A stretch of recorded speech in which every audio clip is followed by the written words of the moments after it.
shit, I didn't put them away. I went and got a 30-pack of the case of Coors. That's going to get warm.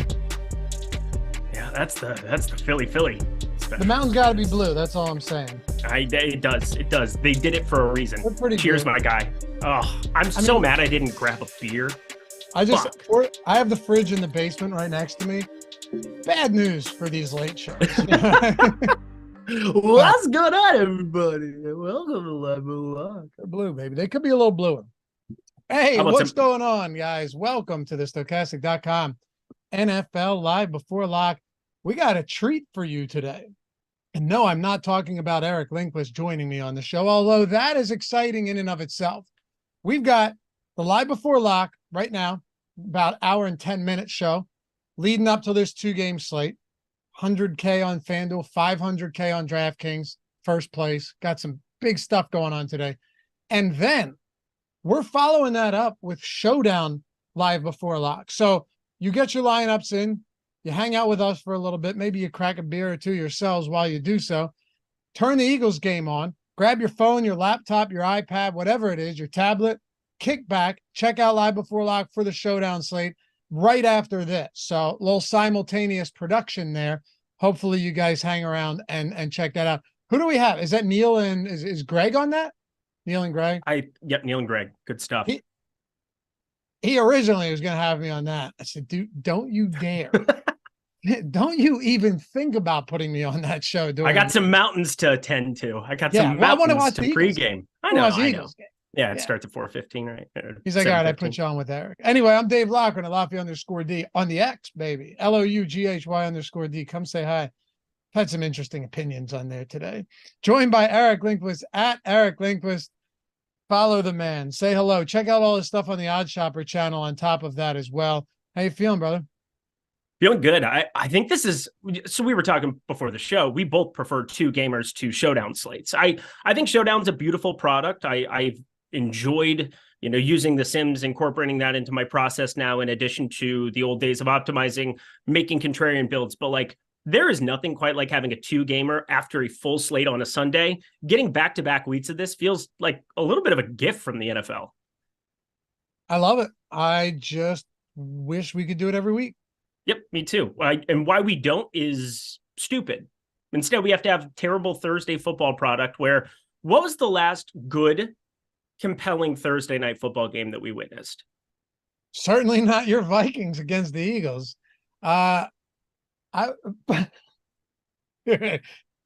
You're one.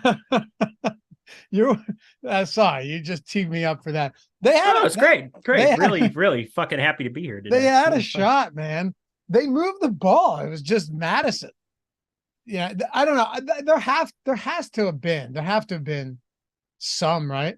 Okay, I'll tell you. Oh no, you know what? That was a Monday game. It was a Monday. You were going to say the Jets game? Yeah, I thought that was a really fun game. You just in your brain. I thought it was the game you were talking about immediately. Yeah, that's funny. That was a fun game, but Monday. Yep. All I remember is Colts Denver last year, where the guy won the showdown with two defenses and two kickers with a single bullet.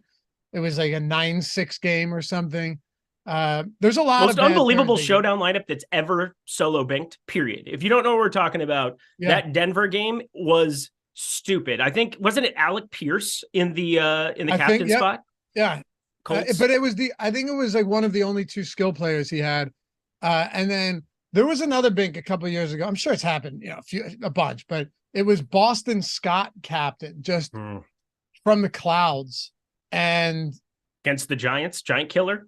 Yeah, but I think Sanders got hurt too. So then they had nobody left. Yeah. Ready to talk some football? Yeah, I suppose. Happy to have you guys with us. We're at 100 thumbs up already. Not bad. We crushed 800 likes last time we did this on Thursday or something. So I don't want to get ahead of ourselves, but I have faith in the people, Eric. And I think if they would so please atone for their sins, take a single second, show some love around here and hit that thumbs up. Let's at least rip this north of 250 or something like that out of the gate. What do you think is a reasonable estimation for where we get today? We can get to 1,000. See, everyone's usually pessimistic and that works. that might be way too optimistic. I think we can do it. I think we're going to accumulate as we keep going. We've got a live before lock coming up after this. Is this the same stream, Jordan Klein? That's true. Okay. That's So we're definitely going over 1,000. I'm excited for it. Bit of a cheat, but I like that. Well, we're happy you guys are with us. Subscribe to the channel too if you haven't done so yet.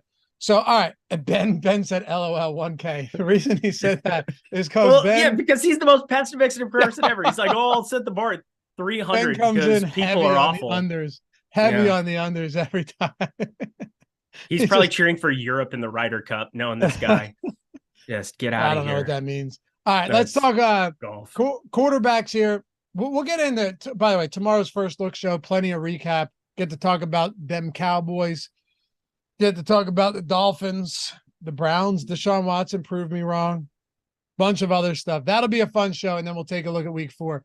But we got 2 games today, and this is a fun one because you've got Eagles-Bucks, and I mentioned the Makajeski this morning. What makes this game fascinating to me is that all these teams kind of both excel in the same spots that the other team excels. Like, all right, Eagles, great run game. Bucks, really good run defense, right?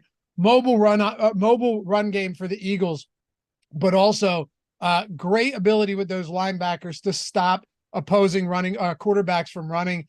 And then you can look at it on the other side too, right? Like the 2 boundary corners, Bradbury and Slay, could make life tough. I think they're forced to target the middle of the field, get the ball out quick if you're Baker Mayfield. We'll talk about that in a little bit. But I think both of these spots make it so this could be kind of a war of attrition and just kind of who breaks down first.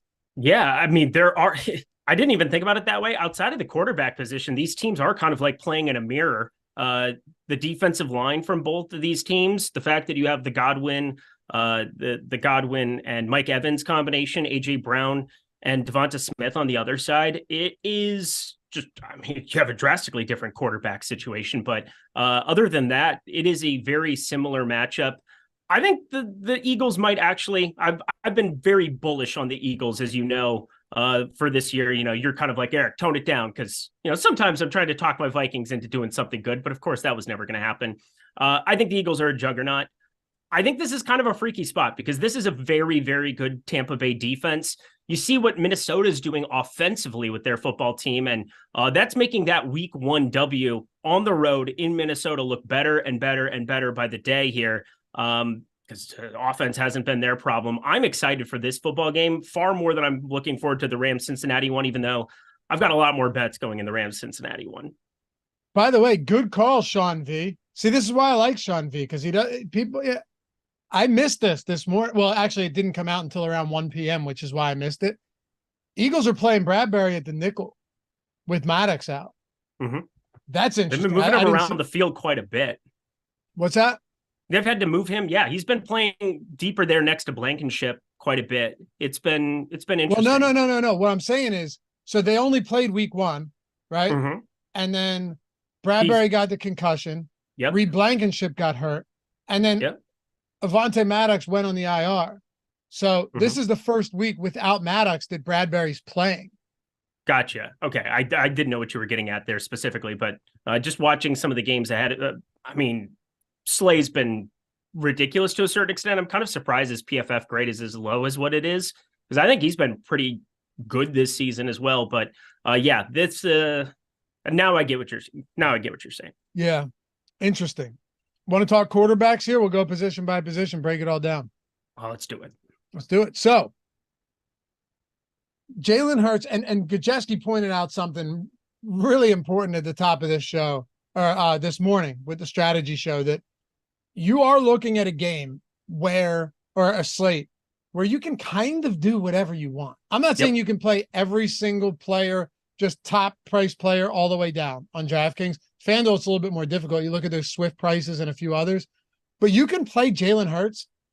Then you can play pretty much whoever you want outside of that, because there's nobody that's expensive. Maybe you punt one receiver. Maybe you go down to like maybe you go down to a Cade Otton at tight end, which really isn't much of a downgrade from the other tight ends on this slate.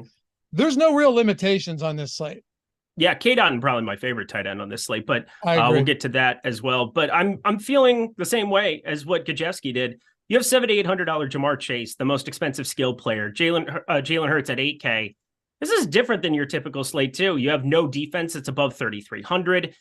Pricing is so ridiculously soft for DraftKings purposes. It's so easy to get whatever you want. So if you're looking at last week, we had so many injuries that kind of changed the entire complexion of that team. And you can play that narrative just about any 2-game slate. You kind of need certain things to fall your way anyway when you're talking about over 100,000 people in any tournament, trying to be able to slip through the cracks on it. But for this one specifically, I mean, there's no expensive running back. Everybody's 6,300 or cheaper. Normally, you have to pick and parse between whether you want to be paying up at that position or at wide receiver. And then there's always like a Kelsey or an Andrews. On this 2-gamer, especially sub 5K at the entire tight end position, sub 8K at the wide receiver position, sub 6,500 at the running back position, and only Hurts to pay up for. He is by far the easiest it will ever be accessible to you to be able to play a Jalen Hurts on a non-showdown slate all year long. Yeah, this matchup I hate. And I think I'm probably overreacting to it a little bit. It's possible. This Bucs team, last year I think was more of an exception to the rule. I think this was more of a mirage in the grand scheme of things, looking at what we've seen out of their defense over the past few years, right? Devin White was questionable. Vita Vea was questionable. They're both active. So they've got great linebackers, good corners. Antoine Winfield, who is very good at monitoring a quarterback's movement. As far as like rushing upside goes in this spot, I think it could be a tough spot. But at the same time, then you're talking about Matthew Stafford. I read your Odd Shopper article. Good stuff. But I will say one thing with that is, Matthew, not to go against you, but to follow up what you were saying in the article, the Cincinnati Bengals have just allowed a ton of yards on the ground, more than any other team, 5 yards per attempt thus far. Granted, they faced a Baltimore team with a mobile quarterback and a good offensive line, and they faced Cleveland and Nick Chubb. I get all of that. But their pass defense hasn't been quite as bad. Maybe that's also because it hasn't needed to be great. Right. I think that's something that I would have gone into a little bit more. I was traveling and trying to get something in for the people, and 25th in DVOA are the Cincinnati Bengals. I think that they've had such problems in stopping the run that they're going to have to sell out eventually to be able to do it. And it's going to open up some stuff for Nakua, open up some stuff for Tutu Atwell. Maybe Van Jefferson can get something, a look over the top here. Higbee, we're waiting for that game that could potentially be there for him. Got targeted 7 times last time, just was really inefficient with some of those.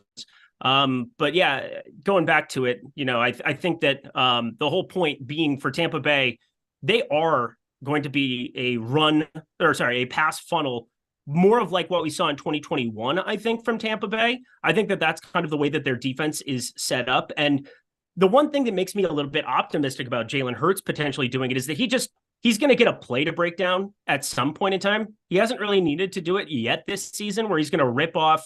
It's been small yardage. He averaged 4.1 yards per carry against New England, was pretty conservative with play calling coming towards the end of that football game. And then just 2.9 against Minnesota.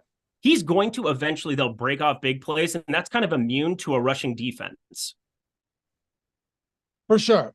I'm Matthew Stafford is in one of those spots where it would not shock me if he just ends up having another game. And I'm buying. As the season started, I was skeptical. I wasn't convinced one way or another, and I was pretty clear about that, but I was skeptical of how much of this last year without Cooper Kupp, and granted, they didn't have Puka Nacua either, but how much of this last year without Cooper Kupp was Matthew Stafford also dealing with that elbow injury that we know is plaguing him even before the season started, right? And then he was done for the year. And how much of this was all of these other guys stink? Now you've got a fully healthy Matthew Stafford and a guy in Puka Nacua who, if you had just taken his receptions, and forget about the yards, he has 9 more fantasy points than Jamar Chase and 5 more than AJ Brown this season, just on receptions. I locked week 1 NFL Lindy's locks. My favorite play on the entire week was Puka Nacua. I think it was like 33.5. It was something ridiculously low week 1 against the Seahawks. They played him in one preseason game. They then rested him as a 5th round rookie going into the season. And you could say part of that was the Cooper Kupp injury, but I thought more of it was just like, why wouldn't you have your 5th round rookie out there running routes unless you already knew you had a dude? And so I think that was kind of something that made me bullish on him. For this quarterback slate, though, I think for me, because it's so accessible and easy to get to a Jalen Hurts, I'm still going to prioritize him over a Stafford. I mean, how much Stafford are you kind of looking to get here? Because we got the news Joe Burrow is going to be playing. Out of the 4 quarterbacks, he's the one who actually intrigues me the least because he has not looked right in any capacity. He has great skill position players, but I still prefer Hurts, and I'm probably going to be having Stafford as I'm finishing things up be my second highest owned out of the quarterback position, but that's not concrete yet. It's not concrete for me either. And I'll have some Baker too. It doesn't feel good, but I'll definitely have some Baker Mayfield. I think this team is equipped to get the ball out quick. That's really that's the one knock against the Eagles. Look at week 1 against the Patriots, right? They actually were able to move the football. If they get the Baker Mayfield, it's game over for sure. I think they are going to have a tough time running the football with Rachaad White. That Philly front, that defensive front is sick, and we already know that. But if they can get the ball out quick, then this is going to be one of those games that I think stays a lot closer than people suspect. This was a 6.5 point spread at one point. It's down to 5 on FanDuel. It's at 4.5. It's moved in favor of Tampa Bay for sure at home. Yeah. I think all of these guys are viable. I'm with you though. The Joe Burrow spot to me, there's no way he's 100% right now. There's just no way. And quite frankly, I'm a little bit surprised. That he's expected to play, because I understand that the only team in the last 2 decades to make the playoffs after going 0-3 is the 2018 Houston Texans. But that's also like saying, what was some in basketball this year where someone was hurt and people are like, oh, it's never happened before. I guess it was the Miami beating Milwaukee or something like that, where like, oh, this never happens. But yeah, okay, Giannis was out, or a team sneaking in as the 8th seed and they only sneak in because their star player missed 40 games when if he played every game, they would have been a top 3 seed. You know what I mean? In a spot like this, I do think that if you were to sit Burrow here, let's say they went to 0-3, they're at least uniquely equipped once he comes back fully healthy to go on a run where they win like 8 straight games, and it wouldn't surprise anybody. So this surprises me a bit. Yeah, it's I don't know. I guess from the outside, being somebody who's not in Philly, it does surprise me a little bit because of how good this football team looks. They have not had their best stuff offensively in weeks 1 and 2. They basically you didn't listen to a word I said. So sorry. Go ahead. What are we talking about? What did I miss? I talked about Baker, and then I said I'm with you on Joe Burrow. Joe Burrow. Sorry. What I was saying is my brain went somewhere else as I was trying to update. What I was saying is I'm surprised that they're going to play him because this is the type of team. Yeah, it's a double-edged story. It's stupid. It's stupid that they're playing him this week. They could go 0-3 and then win 9 straight, 8 straight if Burrow's healthy because they're actually a good football team. So I'm surprised, and I don't think he's going to be healthy today. I started talking about the thing that I was looking at. I was listening to every word you said. I think the NBA analogy is perfect for it. It's like an Anthony Davis with a hip issue where Anthony Davis, he comes back. You have a completely different Lakers basketball team with him, Austin Reeves, you were everybody else. Look at this. Yeah. See, I'm telling you, I'm proving that I was listening. Yeah, enjoy the mountains. It's beautiful. That's how you get through an hour show with me. But just saying, I think it's a perfect analogy for it. And I think that it's really ridiculous that the Bengals decided that this is the spot that going 0-3 here at this point, like, who cares? Because Joe Burrow, you gave infinity dollars to, and it's one season in the next, 5, 6? How many years did you just sign for? A lot more than just the one. And so if you lose a season, there's only one team that ends up winning at the end of this one. I think defensively, they have so many problems that they're not quite the same football team that it's like, you run the table with Joe Burrow, you could win 9 or 10 straight if he's 2021, 2022 version of Joe Burrow. You can't win any with this version of Joe Burrow. You just can't. He can't hide all of the problems. So maybe he's getting progressively healthier as the weeks go along, but it seems like it's been the opposite. So while I've been trying to be optimistic about the outlook of this team, I got to tell you, Jamar Chase, when we get to the wide receiver position, T. Higgins, they are going to be massive undercuts for me on this kind of a slate, because I do expect at this kind of ownership on this kind of a slate where you can kind of click best available, sure, they have big playability, but there is such a low floor with the version of Joe Burrow we've seen the first 2 weeks. I'm with you. The truth is that Joe Burrow has played 7 out of 8 bad quarters so far in football.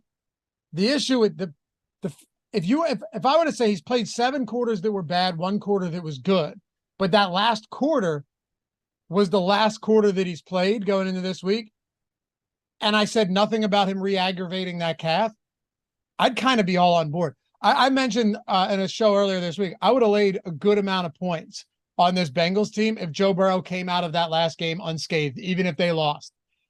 But he didn't. He re-aggravated an injury and it was a legitimate game time decision today. So, yeah, I think for me right now, it's Hurts. I'm probably going to keep going back to Stafford. If he's gonna keep throwing as much as he does, then ultimately you're going to start getting some touchdowns there as well. Understandably, he's only thrown 1 touchdown on the season. He got picked off twice last game against San Francisco, though. But he's thrown for 300+ yards in both games. He's attempted 93 passes in 2 games. So even with Kyren Williams there, who ran 48 routes last game, was targeted 10 times. So, he's on the field at 95% of snaps, but it was also a lot involvement in the passing game. If they're going to keep throwing as much as they are, and I think they will, because that offensive line, while they're protecting Stafford, they're not good at run blocking. I think you see a ton of volume there again. Yeah. Puka Nacua has 266 receiving yards. Joe Burrow on the entire season has 304 passing yards in 2 full games. That's wild. I know I'm kind of picking straw, or kind of extrapolating a little bit with that, but the point remains that for me, I'm with it with the Stafford 55 pass attempts in a negative game, in a positive game script for passing there up against San Francisco and come from behind mode. Seattle put the foot down there early as well. Obviously San Francisco has a much better defense than Seattle. So the fact that he still was completing about the same amount of passes, he had a 63.2% completion percentage against Seattle, 61.8 against San Francisco. I kind of find the second game even a little bit more impressive. He's bringing some of these young skill position players along. I think Tutu Atwell is a serviceable wide receiver too as well. Higbee will get into the mix from time to time. And then Kyren Williams has just been a breath of fresh air offensively for them, somebody that they obviously rely on now. He did have an interception that was pretty much faulted completely on Kyren Williams' shoulders. And that's kind of where the running back position, I'm getting to somebody and deviating a little bit because of it. But I'm with you where I think Stafford makes more than perfect sense for me to have him as your second highest owned quarterback. He will be my second highest as I'm looking at my final lineups. Who's your third? And then we'll move on to running backs here. Baker Mayfield, third. I have 8% Joe Burrow. Okay. Yeah. The only reason that I would love to get the Burrow is if he was going to be really low owned, but I don't think that's going to be the case. I don't either. I think people see it and they're like, oh, it's a 2-game slate. I'm going to play him. And for me, I don't know. I feel like I've watched football the last 2 weeks and I saw Joe Burrow play very, very, very poorly in both of those spots. A lot better than week 1. It couldn't be much worse than that Cleveland outing, but Baltimore, there are some holes in that defense, I think, and the fact that he wasn't able to completely take advantage of it. I think the Rams might actually have a better defense than Baltimore this season, which is an insane thing to say out loud. The Rams defense has looked way better. Way better. We got 1,800 people with us. 1,800. We will smoke 500 likes. The 1,000 is not happening. I know these people. They'll get us to 5.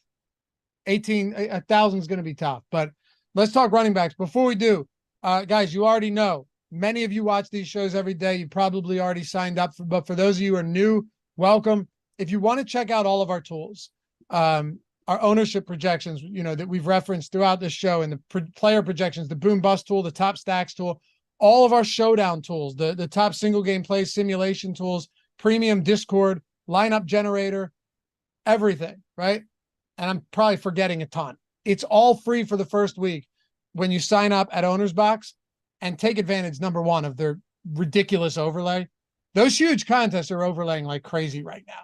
This last week was 175K to first, or 175K prize pools, 35K to first, overlaid quite a bit. You're seeing a ton of that. I had somebody tweet me. He goes, I could get used to this overlay stuff. He played $12, took down $1,000 in one of their other contests that overlaid. Super flex contest, which means you can flex in a quarterback at the super flex slot, which is awesome. It's an unsolved format, makes it even better. $500 first match deposit bonus. If you want to get the free week, you only need to deposit 10, but my recommendation, if you have the means to do so, you go ahead and you throw more in there because of the overlay. Quite frankly, the dead money is going to make these contests better than any of the others, even if the top prize isn't as big. And you're getting all of our tools for the entire week. You do it today, and you're just getting all of these slates, all of these games throughout the entirety of the week. You have to be selective when you do this shit when it comes to NFL. It's not like football, basketball, or baseball, where you could do it on any day of the week and you get a week. You get seven days of the sport. That's not the case here. Sign up. Use the link in the description and chat. Superflex. Big overlay right now. I think that's baked into their process. You want to get people to play there? You want to get people to love your site? Offer some overlay, $500 first match deposit bonus. And with our partnership, you're getting all of our tools. The NFL Sims Max package. It's a $200 per month package. You're getting everything, including the contest generator, the lineup simulator, and the post-contest simulator with everything else. Link in the description and in chat if you're not there yet. Pretty solid one. All right. Let's go with running backs. And I actually think this is weird. It's going to be weird for me to say. I actually think this is going to take less time to discuss than quarterbacks. Agreed. And right. And the reason for that is I think there's actually less nuance here. Of course, Philly's a weird one. When I looked earlier, the rushing yards props for DeAndre Swift and for Kenny Gainwell was 32.5 for Swift, juiced to the over at -135. Oh, they moved to -5.5 now. And 34.5 at -115 to the over for Kenny Gainwell. Now, I had a feeling this was going to change. We said it it's now 39.5 for Swift, -120, 32.5 for Gainwell. But here's the truth. Nobody really knows. Nobody knows. It's brutal. It's so tough. I think this is this is going to be a frustrating outcome regardless, because I think the Swift versus Gainwell thing matters in our minds so much, but they still have to be compared to Mixon, Kyren Williams, Rachaad White. Like, there's so many outcomes where you don't need either one of them, but you kind of want to find one of them because of what Philly's offensive line can do against just about anybody, even a defensive line as stout as what you have here with Tampa Bay. That's where I think DeAndre Swift is the guy that, even though he's pulling 7-8% more ownership, I'm just playing him because I think what that ceiling can be versus Mixon, Williams, White is just higher than what it is for somebody that I don't find to be all that exciting of a back, a guy that really is going to actually need goal line touches to kind of succeed. You had a 12 carry for 112 yards against the Giants, but that was a game that was back in the playoffs last season, firmly out of hand. It was ridiculous. And that offensive line was doing everything they wanted to against the Giants, ended up having every running back kind of get you there in that scenario. Outside of that,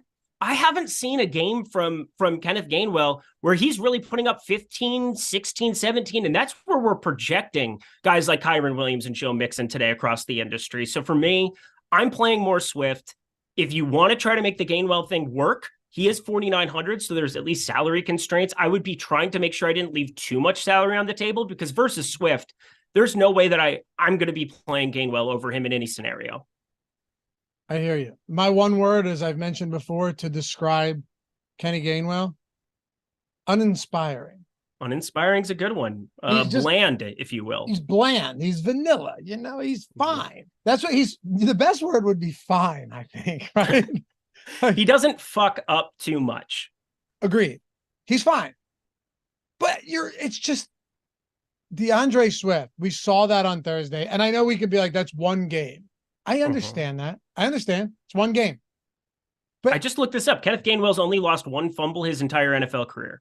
Yeah, that's why I say he's fine. He doesn't make a lot of mistakes, He's just not exciting. DeAndre Swift is exciting. Yes, he is. I think there's some split there. Boston Scott's out of this game. Excuse me. But I'm with you. And another reason for this, the price difference isn't big enough from Swift to Gainwell on this slate. The price difference isn't big enough.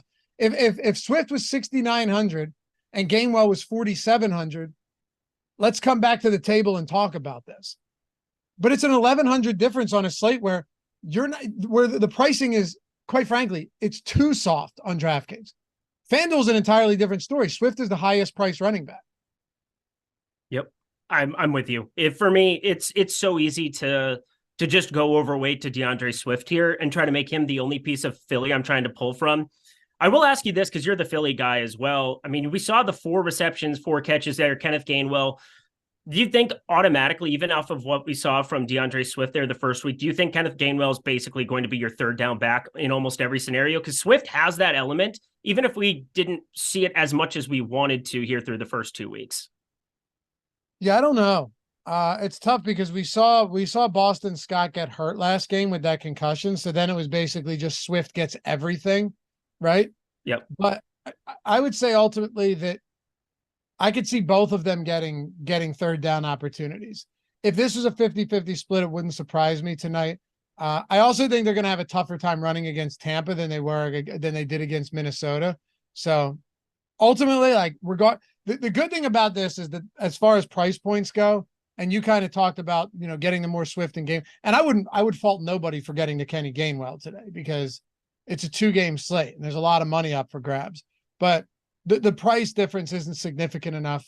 And I don't really know what those savings are even going to do for me getting to Gainwell over Swift. So even if I was projecting a split, I think DeAndre Swift is a markedly better back.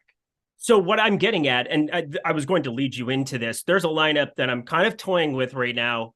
I think Swift versus Rachaad White, Swift versus Kyren Williams is more of an interesting deal. With Kenneth Gainwell sitting there cheaper, there's a lineup that I'm playing with where I just play both Philly running backs and I try to get all of the goodness. Like if we don't think Rashad Penny's going to be mixing in, and he's basically been an absolute nothing for this football team so far. He was inactive. Then week 2, he had all of 3 carries and a catch.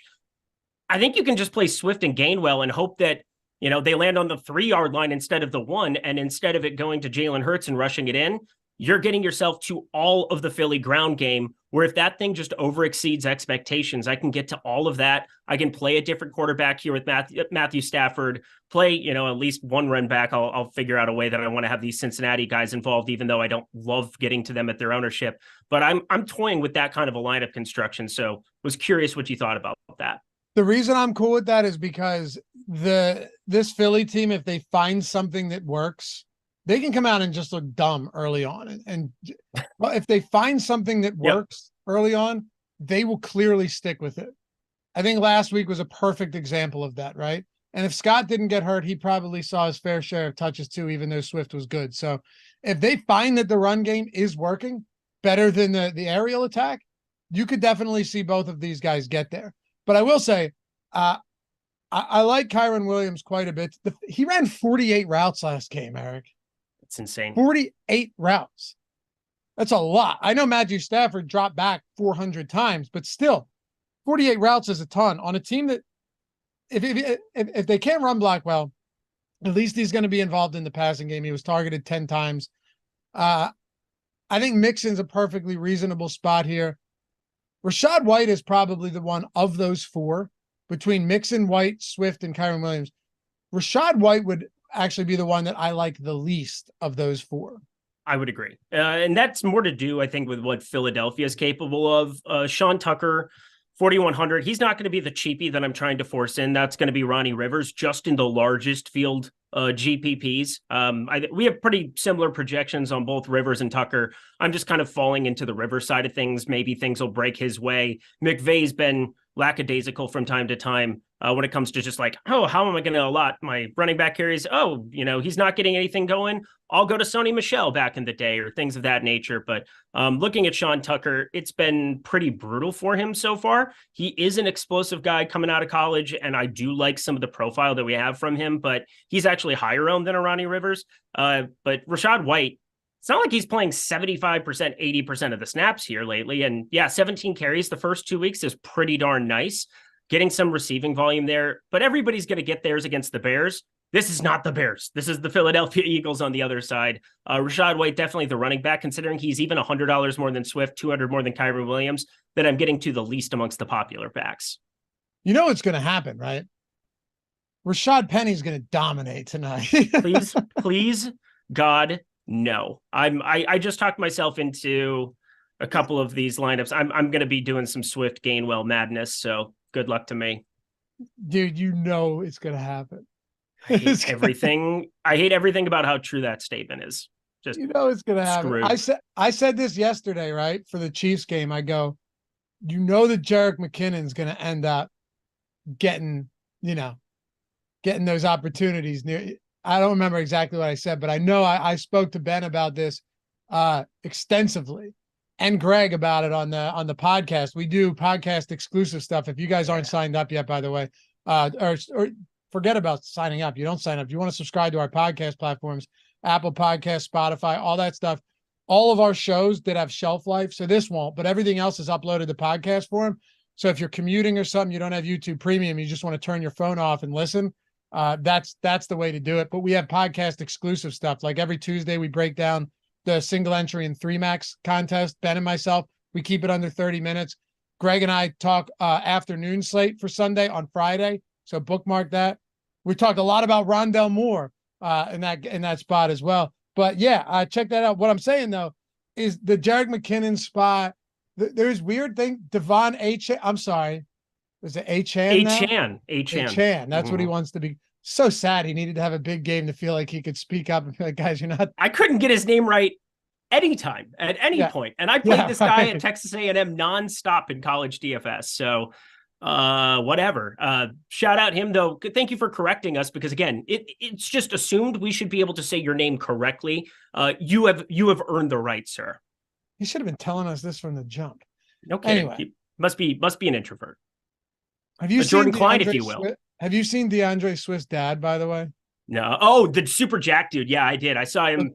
I saw him lifting where he was just like, they had like 48 plates on his back. Yeah. He's just doing these push-ups, and he's like doing legit push-ups with those too, to the ground. Yeah. Huge. He owns a gym in North Philly. Swift's from Philly. What a man. He's from Philly? I didn't know that. Yeah. That's sick. But Penny's active. And it's a question that I must ask you. Are you going to have any Rashad Penny today after last Monday when we saw Jerome Ford and Tony Jones? If construction were like, if they made me force in more of these kind of lineups, like in the $3 and the $20, like I don't have to do this. Like I don't have to get to a Rashad Penny at 4,100. For me, I'm putting all my eggs into the basket of like, it could be Ronnie Rivers. You now have Cam Akers. He was inactive. Ronnie Rivers came out, played he had one catch there against San Francisco. But again, this is more to do with like a coaching tendency where it could just be McVay deciding to go to mixing it up here at any given point in time. I don't think Kyren Williams is just sold to be the only back there all season long. Plus, just 15 and 14 carries. He's been getting all of his in the passing game. That 10 target game last time around, you were talking about the routes as well. I mean, he's running a lot of routes. I think there is an opportunity for Ronnie Rivers to be mixed in a little bit more, and that's not showing up considering he's 7%. You got Sean Tucker, 10.2. Travion Williams, no thank you, 5%. Rashad Penny, just a 0 for me. If he ends up beating me, so be it. I will be in shambles.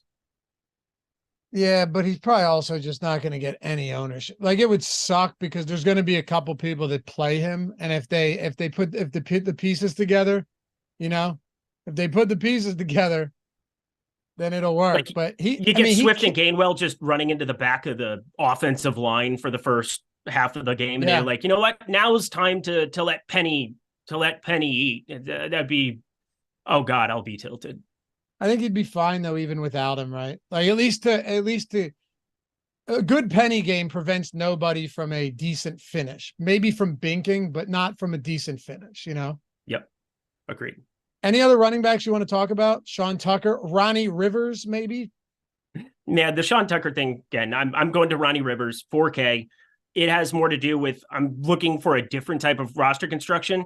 The problem is that then you're landing on the exact same type of Ronnie Rivers lineups where you're going to Jamar Chase, Puka Nacua. So you have to leave salary on the table, and you're getting to like a 4K Ronnie Rivers, which is why, again, I had way more of him at the beginning of this show. You talked me slowly back off of him a little bit here. I think that for me, it's just going to be primarily getting to as much of the DeAndre Swift side of it as I can. Getting to a lot of Kyren Williams, mixing in some Joe Mixon. He's really popular, 59.3%. But it seems as though a lot of my builds are going to 4 wide receivers or 2 tight end type builds rather than the running backs where, I think the volume, it's pretty easy to see Mixon, Williams, White, Swift, those 4 specifically having pretty nice games and possibly being the guys that work out. But it feels as though I'm just going to be playing 2 of those in a majority of my lineups. Rank your running backs right now as far as preference, as far as exposure, however you want to do it. Yeah, so as much as I've been bagging against Kyren Williams, he's number 1 for me. DeAndre Swift's 2, and that's purely because of the ownership, 30.7%. Joe Mixon's 3rd, even though if you're playing cash, he is by far the most certain out of any of the running backs, I think, as far as projecting them for touches. And then Rachaad White would actually fall 4th for me, even though he's pulling 43.1% ownership. I feel like that for me against Philadelphia, I'm going to fade most running backs with that kind of stuff. All right.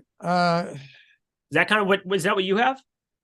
Yeah, I think I'm going to have less of the cellar dwellers in this spot. I'm going to bank on this not being the same thing as last Monday, but yeah, likely. Again, I have 15% now of Ronnie Rivers. It's not like crazy. I'm jamming. It's just 1 point of differentiation that if it goes your way, you're bypassing a lot of people. And I'm also trying to use more of my salary in those kind of builds just because I want to be able to access the things with him. Maybe that runs into some duplication, but for the most part, I think he's going to be low enough owned that at a flat 4K, I think more people will click on Tucker, will click on some of these other pieces that I should be okay. So I'm not saying I have the best read on Sean McVay. There's some coaches I have 0 read on. I think, I can get into the psyche a little bit there and see what's Sirianni. Yeah, Sirianni. I honestly don't even try with them. But I'm saying all summer too that I think the Cam Akers thing was a lie, and I'm saying when he said that Cam Akers was going to be an integral role in this offense, okay. It's Sean McVay. It's bullshit. Yep. And then at the first sign of adversity, the first sign of struggle, you're done. And then you're inactive in week 2. I get the feeling he really likes Kyren Williams.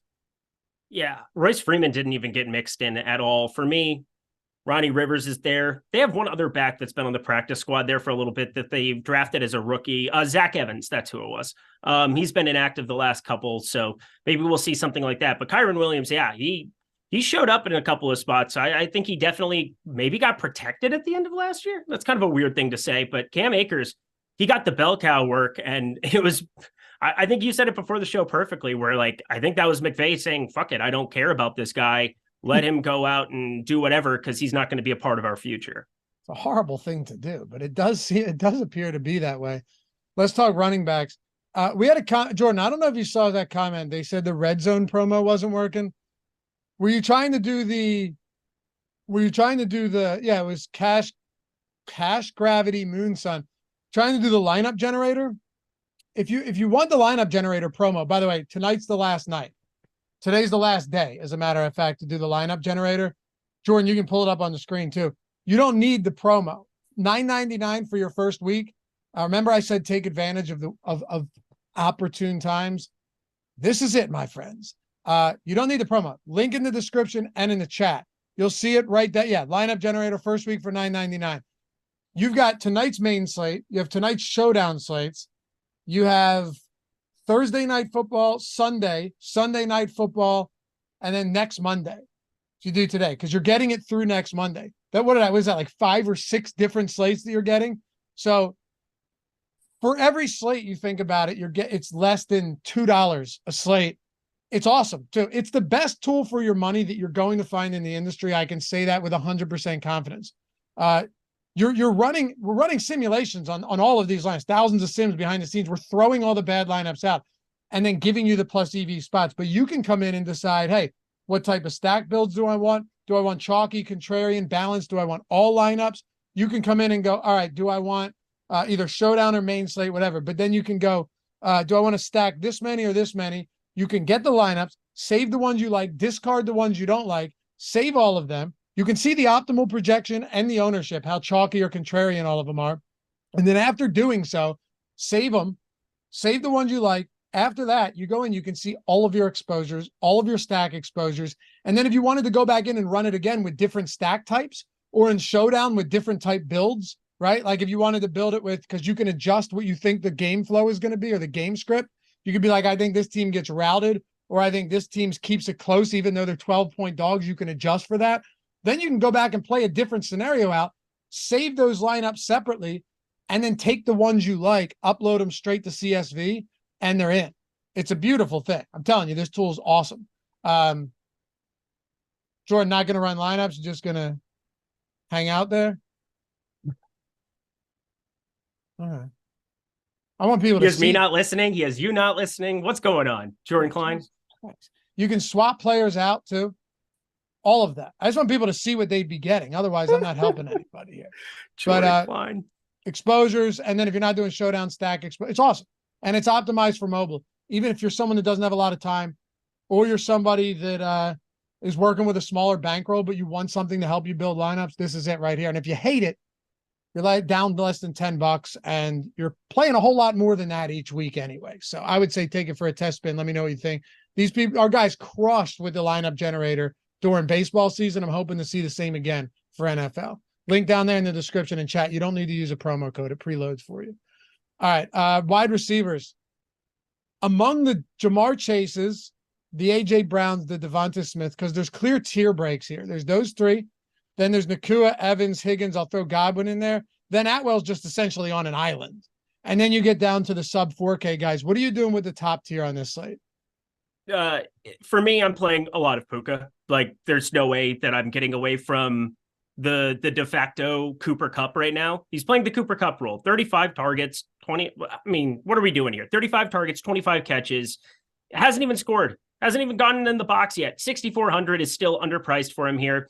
For me, I said it before, I'm looking at fading the Higginses, the Chases of the world at these kind of ownerships. I am really, really below the field on all of them here right now. In 150, I have less than 10% Joe Burrow, 8% Joe Burrow. So that stayed exactly the same as what it did before. And as a result, I'm just getting to less of these guys. They're more single individuals as run backs in some of these spots. I just also like getting to the A.J. Brown, the Chris Godwin, the Mike Evans. I think these guys are just coming in under-owned relative to Higgins and Chase. And I have such questions about what that passing volume is going to be if they can't have a healthy Joe Burrow out there, if things are going south again. This is just a spot you want to be overweight to a Rams defense. You want little or nothing to do with some of these pass catchers, and you're better off going to that game environment where it's two really stout defenses in Tampa Bay and Philly, but at least competent quarterback play from Tampa Bay with Baker Mayfield so far this season, and elite quarterback play over the last year and a half, 2.5 years from the top of from Jalen Hurts. So like for me, it's scary. It's terrifying, but Higgins and Chase undercutting Puka Nacua, I'm overweight even to 56.7%. I think I'm going to have a ton of Jamar Chase. Oh, no. You know, it's a 2-game slate. Yep. Jamar Chase was just, speaking with the media, or I forget who it was, and he's like, we need to throw the ball downfield more. And this wasn't, I take no issue with Chase saying any of this either. I mean, he should be saying it if he thinks that's the case. What if Burrow just ends up being okay today on a 2-gamer? Yeah. What if he just ends up being okay?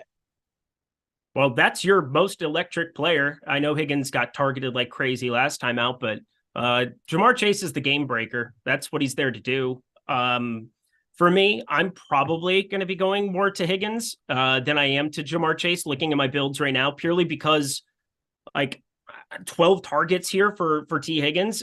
Jamar Chase, if he's not able to get the ball downfield effectively, then Jamar Chase at 7,800, he's pulling the same amount of ownership. I can kind of do more with that money other places, but I get what you're saying. It's a terrifying fade. There's no doubt about it, but you can play everybody on a 2-gamer, but it's a question of how much you're going to play him on a 2-gamer. And I feel more confident fading Chase at 7,800 than I do Higgins at 6,200, just price considered.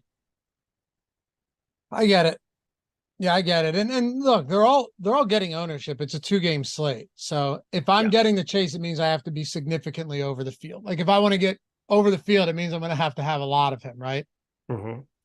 The more I honestly doing this show, it's just the more I think about it, the more I feel like that might be the move. Just get to a ton of Mixon and a ton of Bengals, because I wouldn't be surprised if ownership on the Bengals comes in lower than everyone across the industry is projecting for tonight. Like that. Well, if that's the case, I mean, I'm going to have a lot of the Matt Stafford side. I think Jalen Hurts, we're going to be able to see exactly what slice of the pie we have left over after you have Jalen Hurts and Baker Mayfield active. People don't do this enough, but we're going to know exactly what percentage left exists for Burrow and for Matt Stafford. You can also project out where Joe Mixon's price is going to be to a certain extent. It's going to be a lot easier to tell where those late game quarterbacks ownership is going to land than it is the early games. Like if we see Jalen Hurts pulling 50-55% ownership, yeah, I could see myself in contest getting to more Joe Burrow, but I'm looking at our ownership and considering we've got a sub 40% Jalen Hurts, just give me that side of it. And then Matt Stafford for the time being. But that Hurts ownership is going to be very, very telling. Absolutely. Without question, it's going to be telling. I keep coming back to what is the prevailing sentiment around anyone you've talked to about this Bengals team? Even you and me. Yeah, what have we said on this show about the Bengals? Not great things, Bob. Not great. And I want to be real clear about this. This is nothing more than like an opportunity to try and get leverage by being way over the field. This isn't me saying, oh no, you know what? I know more than everybody else. And I think that they're just going to be fine. That's not what I'm saying. Like I can go into this with the expectations that they're not fine, but in the off chance, in the chance, not only to say off chance, in the chance that I'm wrong and they are fine, they're the second best, maybe tied for the best offense on this slate. Yeah, right? No, I'm probably very, very screwed in that case. Yeah, I would be very upset if we got to the flip and that were to be the case, but I feel like because of the last year and a half from Joe Burrow, where we know he came out of the gate struggling last season, from what I remember as well. He didn't exactly have a hunky-dory week 1, week 2, 2021. Did he? Yeah. So week 2 against Dallas, they shut him down 24 for 36, 199, 1 touchdown. Had a decent bounce back spot against a good Jets secondary. And then Miami, that game was expected to go berserk. He had 287 and 2, nothing crazy. And then 217 and 1 against Baltimore. He came out of the gate not terrible, but it wasn't until that Atlanta game where he really asserted himself and went berserk in some of those spots. And Jamar Chase is that guy that you probably want for those super ceilings. Like if I'm building out one Joe Burrow lineup, there's no way I'm not taking Jamar Chase to the party. But for me, I'm getting to more T. Higgins just as a result of trying to get to these other pass catchers in the event that he's not right. And yeah, that might be the public sentiment, but right now we have him as the second highest projected quarterback. So I'm just going off of what the data is saying. And if people want to get to Joe Burrow, it's hard to blame them after the last year and a half, but I guess maybe we're overthinking this one a little bit. Yeah. Chat, let us know where you're at on this one. Yeah, too. Put up a poll. I'd be very curious to see whether or not, like, if you're rolling out one lineup tonight, if you would feel comfortable with Joe Burrow being your one guy versus the other, or versus the field, like, or even if you're running out 3 lineups, would you be comfortable with one Joe Burrow lineup? Yeah, because I mean that would technically put you slightly above the field in our current ownership, 26.9%. But I don't know. There's also been some talk all day about this is a get right spot for the Bengals. This is a get right spot, and I'm pretty firmly on the Los Angeles Rams +3 side of it. I think I'll just live and die by that kind of a number. You give me a key number like that in this spot, I'm going to take it a lot of times when Joe Burrow's looked the way he has. I hear you. Want to talk tight ends? Yes, sir. All right, let's do it. Kick it off for me on this one. Where are you going, if anywhere? Oh, wait, couple super chats. Let's hit these super chats real quick because we got 15 minutes. All right, so 40-60 so far on 75 votes. 40% say yes, 60% say no. So it's pretty close, 41-59. I think it's going to come in somewhere near the middle. I really do. Mm-hmm. Couple super chats. I'm going to throw them your way here. And by the way, welcome to everyone who signed up to become a member here. Brandon, Conscious, Tino, Rogers, all you guys, welcome. CMOS, wide receiver ownership on FanDuel. We want the ownership on FanDuel. Okay, I mean, I'll do it real quick. Sign up on Owner's Box, brother. It'd be free for the entirety of the week, you know? Just throwing it out there. Puka, Jamar, Higgins, Brown, Godwin, Atwell, Devonta Smith, Evans. RB ownership on Jesus Christ, dude. Read the scrolls. Just go. Mixon at 56, Kyron Williams at 46, Rashad White 46, DeAndre Swift at 26, Gainwell 24, and then everybody else down there in low double digits, high single digits. Played Kyron Williams last week after Cam Akers got ruled out. Made some coin. Thanks, Eric. Yeah, I heard you had a nice little pivot call there on Live Before Lock. Guitar Man using his free super chat. Max players versus defense. Thanks, guys. Yeah, take that one while I load these lineups in, if you don't mind. Yeah, max players versus defense. I'm willing to, on a 2-game slate, I'll play everybody. You could make it 4 or 5. It truly does not matter to me. I think public convention, like if you're playing one lineup, I wouldn't probably play more than 1 or 2. But outside of that, we're talking the largest field GPPs. If something fluky happens for a pick 6, you're pretty much going to want that team. There are a lot of scenarios where the salary constraints can also be something that works in your favor. So as I've been working through the sims, I'm getting the Buccaneers defense the most out of anybody, the Rams second. So take that for what you will. But I'm also having a lot of builds where 2-3 players are going up against that defense pretty routinely. Okay. Makes sense to me. And then we had one more here. Let's go to Nathan Perkins, Higgins and Tutu, or Chase and Otten? Oh, great question. For you, I know it's Higgins and Tutu, and I think that's the right call. But I personally like both of those pairings. Yeah, and I like the Cade Otten side. He's my highest owned tight end, 3K. You talked about it before this started. Hunter Henry in week 1, he isolated the middle of the field. You led to it. Get the ball out of your hands against this ridiculous defensive front for the Eagles. One of the ways you do that is you just pepper the tight end position. If I'm trying to get different at tight end, I like him. It's really hard to trust what we're going to get out of the backups there, O'Keefe, and then the other piece being that Wells character at 2,500, David Wells. I'm not trying to go to them as much as what I was anticipating coming into this slate because of how soft pricing is. I'm more inclined to go to Drew Sample at 2,500 simply because, we haven't seen him targeted, but 13 snaps for him the first time through. I think Cade Otten's just such a better play for the tight end spot here for Tampa Bay, but it could easily, with Irv Smith out, turn into Drew Sample's time for Cincinnati. All right. Any more super chats? Let me make sure we don't. All right, that's it for now. If you guys have any, we still got about 10 minutes, and we're 34 likes from 500. We still got 2,100 people watching with us. I mean, as far as ratios go, that upsets me. I'm sorry. That upsets. No, not you. I'm saying the viewer ratio to likes ratio. We could do so much better, friend. I mean, it's a wonderful Monday night. That's not true. It's been raining here for 4 straight days nonstop. Oh, sorry. But we're good, man. But it's Eagles football, so we can have ourselves a fun night. We'll crush 500. I'm telling you, that's still it's happening. But 515. There we go. All right, we'll probably hit 600. Where are you at tight ends? Because for me, I think Cade Otten is the best tight end play here. Yeah, I agree. I actually have him projected. And I know you mentioned that, by the way. Yeah, I have him projected around rotating onto it. Yeah, I have him at 8.9. Dallas Goedert right around 9.2 in our projections. Again, I'm a little bit higher on Cade Otten there. Nearly projected for 7 still here at Stochastic, and you're talking about 32.4% ownership. He's 3K. The tight end position, because of the $1,800 difference of $1,400 difference from Goddard and Higbee to Otten, gives me access to get to the stud wide receivers and rotate through a bunch of different iterations of that. Strongly prefer that. I am forcing in some tight ends. Again, Drew Sample is the one who's pulling all the ownership at 18.6%, but I think it's warranted. I don't completely hate the idea of playing some Mitchell Wilcox there at 2,500 for Cincinnati either. It's weird to say, but yeah, I think that they're just fine here. I'm not going to force in any of the Tampa Bay's pieces.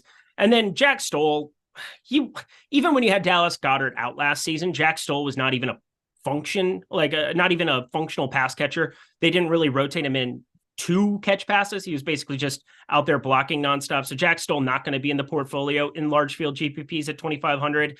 I think that's pretty much it. Yeah, I'm going to be going Cade Otten 1, Dallas Goedert 2, Higbee 3. That's not very surprising. What about Drew Sample with no Irv Smith Jr.? Yeah, so Drew Sample, that's the guy pulling the ownership, 18.6%.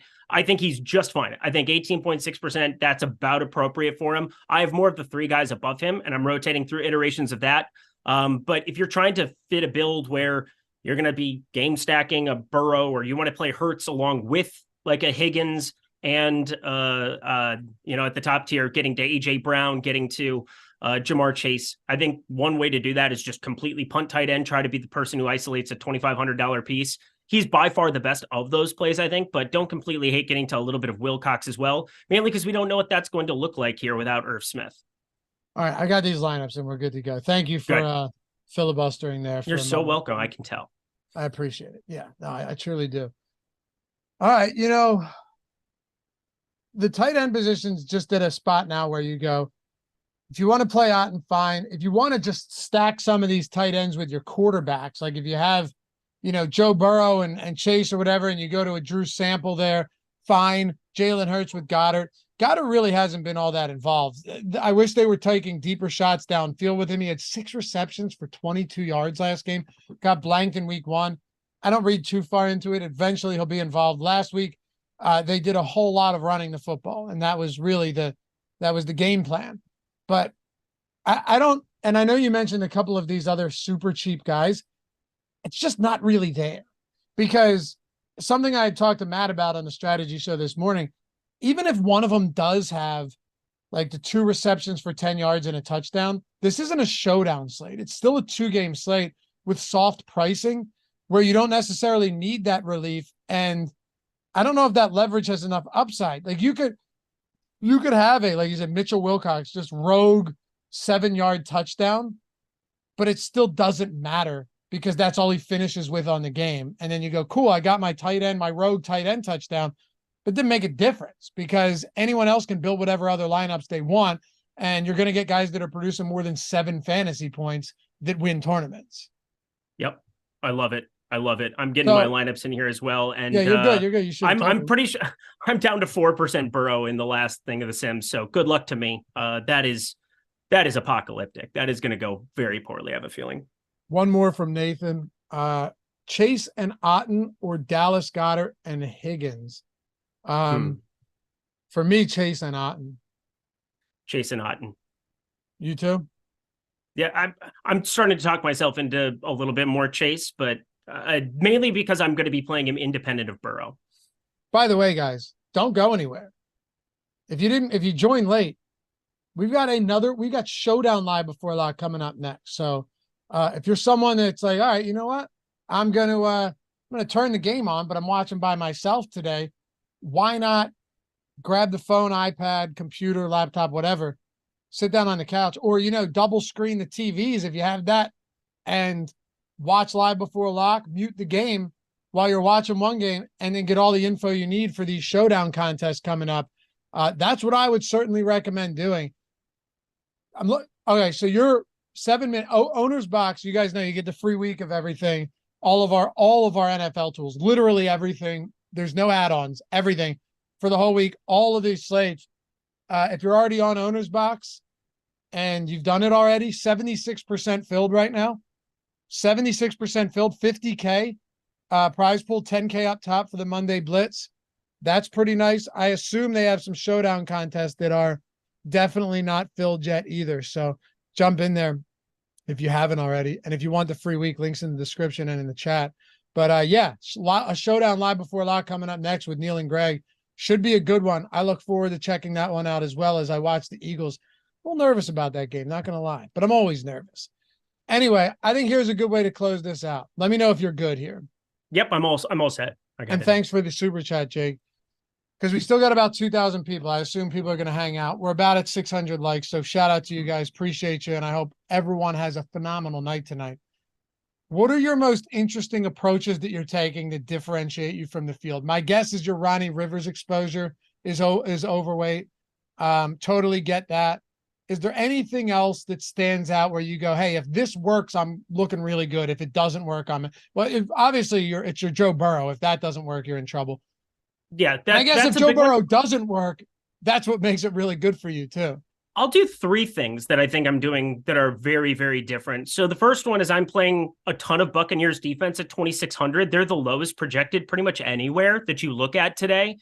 Because there aren't any salary constraints, I think Buccaneers defense ends up very under-owned relative to their chances of being optimal. And even though I love Philadelphia, say that again. I have 65% Bucks. Yeah, I'm north of 40. So I mean, out of the four available, they're projected for the fewest for me, but I'm still going to get to them the most, if that makes sense. They give you more opportunities to be different in your lineup. So I like getting to the Buccaneers defense. That's kind of the cheap, quick, easy one.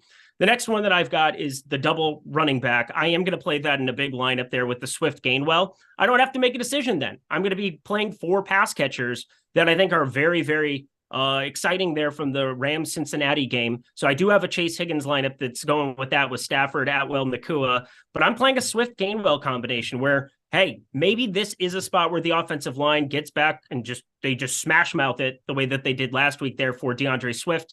And you just get all of the touches there if Rashad Penny continues to be phased out. And then the last one, I think Tyler Boyd, getting to him as your only run back from Cincinnati, I think that's kind of an intriguing way to do things. Obviously, he doesn't carry the same ceiling as some of the other guys, but at 3,500, I'm not asking him for him to be that guy.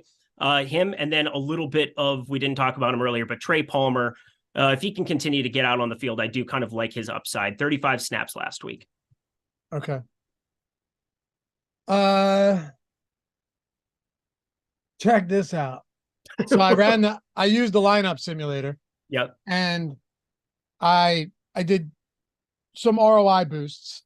I don't mind messing with that a little bit. If there are players, because I've decided over the last couple of weeks, if there are players that I really do want to take a stand on, in one direction or another, I don't have a problem boosting or deboosting them. Okay. Mm-hmm. I don't. I would imagine you'd do the same thing if there were certain guys you're like, hey, listen, I just would like a little bit more of this, really like him this week, not boosting everything in an insane way, but enough to get a little more than I have or a little less than I have. I have a ton of Mixon and Chase right now. I just looked at my exposures, a ton of Mixon and Chase. So not just the Burrow stack, but by God, do I hope that this team produces tonight, because apparently my entire night is going to be dependent on whether or not the Cincinnati Bengals are dog shit or if they come to play. What does the line move to? I'm curious, because it moved to -1 and then back to -2.5 and then -2. It's at -3 now. Eagles moved to -6. How about that? Move back to -6. They got back to 6. That's a big one. Obviously, I'm happy to be holding a +3 ticket. I'm happy with that. So why is money coming in? More money's coming in now with the news that Burrow's in than what was before. That seems counterintuitive. They were -1, then -2. Now they're -3. Okay. Yeah, that makes more sense. Yeah, because I'm at 3 with that. 5, yeah, there's a 6 getting hung up by DraftKings right now, Tampa Bay. If you're looking to get in, I think that would be an all right way to do it. I'm staying away from that game outside of DeAndre Swift. I have some props going. 37.5 was it over on Prize Picks. That was a good number to be getting in at. It's now, I mean, I saw it earlier this morning, way south of that, like 34.5, 35.5. He's up north of 40 at pretty much every book. So if you have Prize Picks available to you, not a bad place to go jump in and try it out. Hey, you guys are the best. Appreciate you. We cleared 600. Not bad. We're going to get to 1,000. I'm just saying. It's going to happen. They got you next. Neil and Greg, if you're watching, can't say I've been thrilled with your efforts in like garnering over the years. So prove me wrong. Jordan Klein. Prove me wrong. What's that? Just the Jordan Klein head. He's like, no chance. No chance. Dude, bro, chill. No chance. No chance. I'm just joking. No, for real though, those guys kill it, man. And great info. The Showdown Shaman is coming up next. Why would you not stick around for Neil Orfield and a very sharp Greg Ehrenberg as well? Look, if you're not, what else are you doing?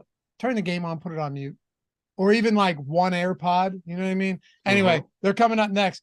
Have a great night, guys. Good luck. We'll see you back here tomorrow for first look. And be sure to check out all of our stuff over on the Odd Shopper YouTube channel. We're climbing towards 100K subscribers, pumping content on every day. Eric's got some great stuff there. I do picks for every game and every primetime game as well. So we'll see you over there. Stick around. We'll see you back here tomorrow right here on the Stochastic YouTube channel. Peace.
What is going on, guys? One football show was not enough today because there are 2 Monday Night Football games, so why not in turn schedule 2 Monday Night Football shows here on the Stochastic YouTube channel, which is exactly what I did. We had Eric and Loughran breaking down the main 2-game slate, and now myself and Neil are going to be breaking down tonight's Showdown slate as we're also sweating the game, so we could pay attention to what's going on. Maybe we could react to that a little bit as well. And as you guys come in, all we're going to ask for you is to like the video, subscribe to the YouTube channel. Shout out to Owner's Box, who are sponsoring our show today. And don't forget also, guys, if you ever want to listen to any of our shows on the go, download our podcast channel. Go check out Stochastic Daily Fantasy. Leave us a 5-star review while you're there. Stuff like our strategy shows, always convenient to listen on the go, whether you're stuck in traffic, on the train, wherever it may be.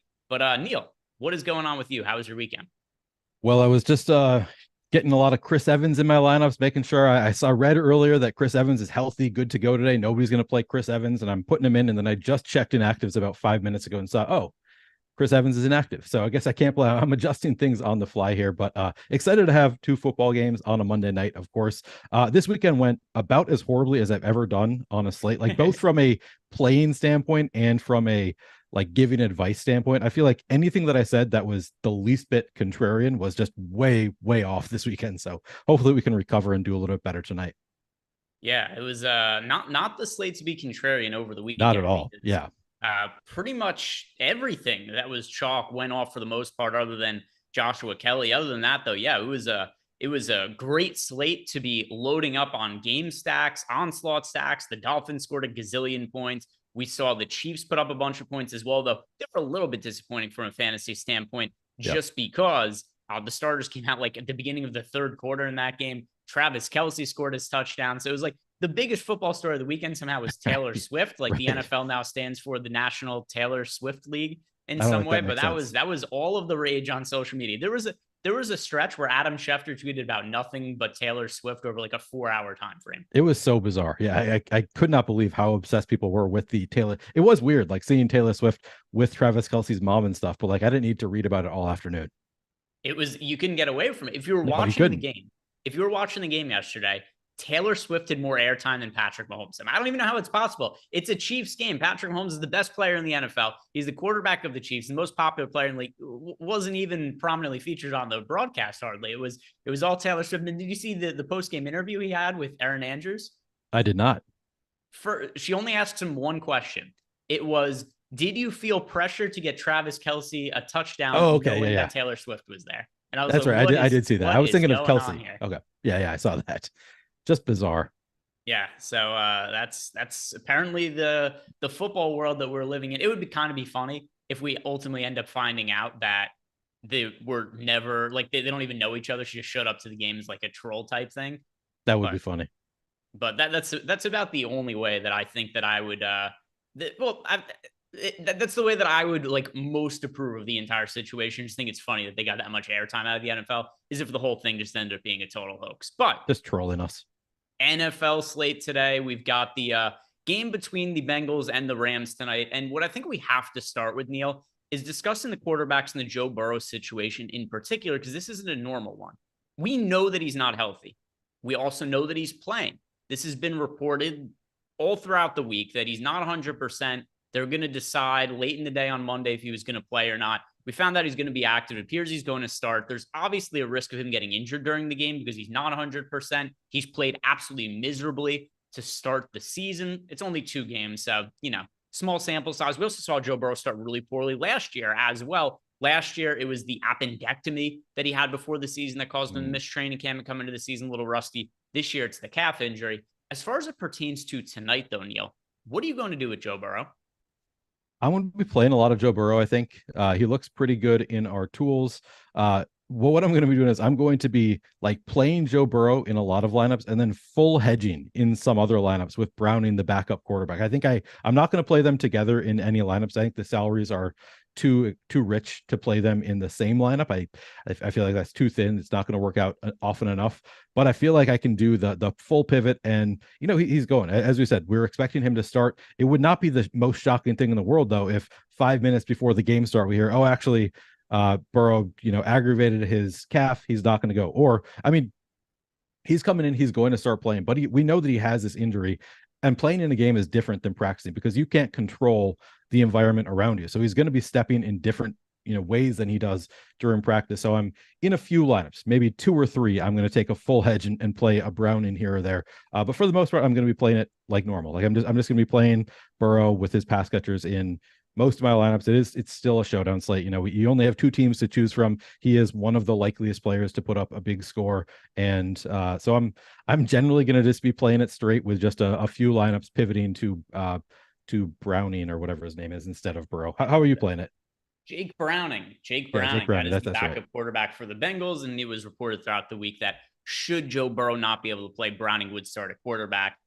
He's also not cheap, Browning. He's $8,000 over on DraftKings. On FanDuel, his salary is $13,000. So relative to Stafford, he's only $500 less than Stafford. Like, to me, that's a very unplayable price point that he has over on FanDuel. The other thing too is I assume some people are going to be playing him.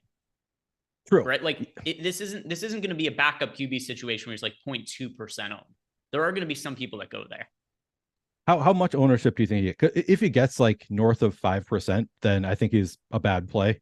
If he is like 1%, I think that's a reasonable play for Browning. So I guess I'm playing him under the assumption that he's not going to get a ton of ownership. I do have that concern though, that like the ownership's going to flip over. He's going to be 7% owned and I'm going to be like, God damn, I'm a fish. Why did I play this guy? Okay. So I have he's not going to be 7%. He's not going to be 5%. I think he's going to be about 1%.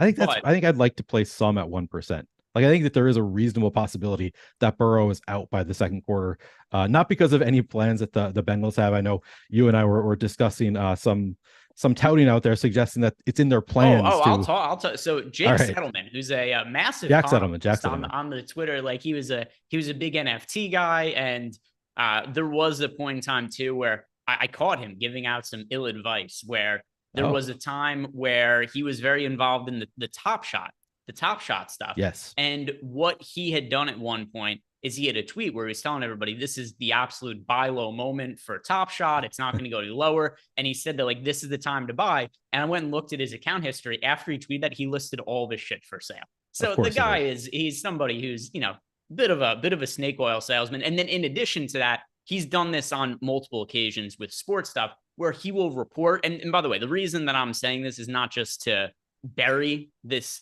guy. It's not my favorite guy that exists online, sure, but it's mainly because don't take information from him. Yeah. So what he does, in my estimation, is he'll make educated guesses on how key sports news might play out. If he's right, he goes in victory laps and gets a bunch of engagements. If he's wrong, he still gets a bunch of engagements because people dunk on him, make fun of him on Twitter. So he gets the desired outcome either way. But there's been so many prominent stories that he's been wrong on, whether it's he said he had sources. Donovan Mitchell had been traded to the Knicks. Lamar Jackson had a falling out with the Ravens and they weren't going to negotiate a contract anymore. And they're working on a trade partner.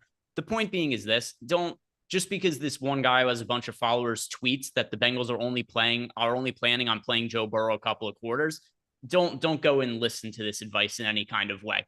Is it possible that Joe Burrow gets hurt during the game? Absolutely. But the idea that the Bengals have a plan to only play him for 2 quarters is like absolutely asinine. Yeah.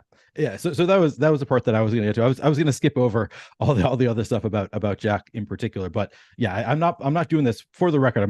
Just want to say I'm not doing this because I think they have any kind of a plan to like, we're going to play Joe Burrow the first quarter and then sit him. Like, there's no way that they would come in with the plan of their franchise quarterback coming in with an injury, but we're going to play him for a little bit and then we're going to sit him. There's no way they're coming in with that plan. But I do think with a calf injury in particular, in a game situation where he's just going to be having to run, taking some odd steps here and there, I think the risk of re-aggravation is strong here. So I'm not doing it because I think it's their plan, but I think that the risk of re-aggravation for a calf injury in live action game is fairly high. So I'm high enough that if he's going to be the backup quarterback's going to be 1% owned, then I'm going to take some shots there. Yep. And I'm not playing Jake Browning, but I do think it's absolutely within the realm of possibility that Joe Burrow gets hurt. There's a very, very wide range of outcomes with this. And I think his ownership is very difficult to predict as well because, our ownership algorithm, it's math-based. And this is something that's so outside the norm of what it is that you could potentially see with Joe Burrow because, there's going to be people that build lineups that are hand builders just say, screw the projections. I'm not playing Joe Burrow. I don't want to deal with the calf injury. So my guess, and I actually did kind of find a way to work with this when I was building my lineups, is when I went into the contest generator, actually did on the contest generator side give down arrows to Joe Burrow to kind of reflect I think his ownership is going to be a little bit lower than what it's expected to be. So I am overweight to Joe Burrow in terms of what I expect his ownership is going to be. He's in about half my lineups. What do you expect his ownership to be? I'm curious. Yes. So, by the way, this is me absolutely just kind of... Nobody knows. Everybody's talking out of their ass about what his ownership's going to be. So I am of the opinion that he's going to be in between like 35 and 40% on, which is about like 10 to 15% lower than what we have projected. And it's just like a educated-ish guess. Yeah, no, I think that seems reasonable. Like, I think you're right. He's probably going to come in a tick under it because, I mean, you look at chat. We've been talking about it. I know Loughran and Eric were talking about before our show. They were talking about it, and I know chat is there are going to be plenty of people who are not going to want to play Joe Burrow. So you can't really predict it, but I would guess he comes in a little bit lower than where we have it too. Yeah, and once again, if you guys have not done it yet, do us a favor, like the video, subscribe to the YouTube channel. So in terms of our projected ownership, I'm a little overweight to the field on Joe Burrow, but I'm also expecting that his ownership is going to come in even lower than that, just based on the public sentiment, the uncertainty about the calf. And listen, if there's any kind of slate where you care less about the downside and more about the upside, is it not Showdown, Neil? I mean, you've won as many of these contests over the last few years than anybody, and this kind of seems like one of those spots where Joe Burrow could be lower owned than what he should be relative to his upside. On the other side of the game, we have Matt Stafford at quarterback, and he's a little bit less interesting to talk about than Joe Burrow because we don't have any kind of weird, crazy narrative surrounding Matt Stafford other than that he looks good this year. He's played considerably better this year than last year. Even though Cooper Kupp has been out, he's found his new Cooper Kupp in Puka Nacua. Yeah. But that aside, as far as tonight goes, are you getting to more of Matthew Stafford or Joe Burrow, Neil? Yeah, I imagine that I'm going to get to more Stafford than Burrow ultimately. I mean, I'm going to get to a good amount of both. I'm actually just running my lineups for this now, but on the main slate, the lineups that I have already run, I was getting to actually about the exact same. I was getting to around 30% of each in the main contest. In Showdown, I anticipate that I'm going to be overweight on Stafford relative to Burrow, but not by a lot. Like, I think I'm going to be with you. I'm going to be overweight to what I anticipate the field being at on Burrow. I think that I'm going to get to more Stafford in part because I am going to throw a few of those Browning lineups in. So naturally, like I see Stafford and Burrow as being honestly pretty similar plays today, like in terms of range of outcomes. I guess Burrow's floor is a little bit lower, but as you said, we're not really caring about floor. I think they have fairly similar ceilings here. Maybe Burrow's is even a little bit higher. So yeah, I think I'm going to be like maybe slightly higher on Stafford, but only because I'm throwing a few Browning lineups in there. Yeah, and let's see, is there any score yet in the first game? There is not. We are about halfway through the first quarter. Boring. Still knotted at 0-0 in the Eagles-Bucs game. Did you play the 2-game slate as well, or just the Showdown for tonight? I did, yeah. I played some of the 2-game slate. My biggest stand, I think, was I played a lot of Olamide Zaccheaus, which that's definitely going to go well. He has a target so far. He didn't catch it, but he was targeted. Well, that was his last target. He had his one opportunity already. Yeah, so we've got the only thing really notable happening from a fantasy standpoint is that A.J. Brown has 2 catches for 44 yards. Nobody else is doing anything from a fantasy perspective. Good to know. Well, in chat, let us know if they do score a touchdown.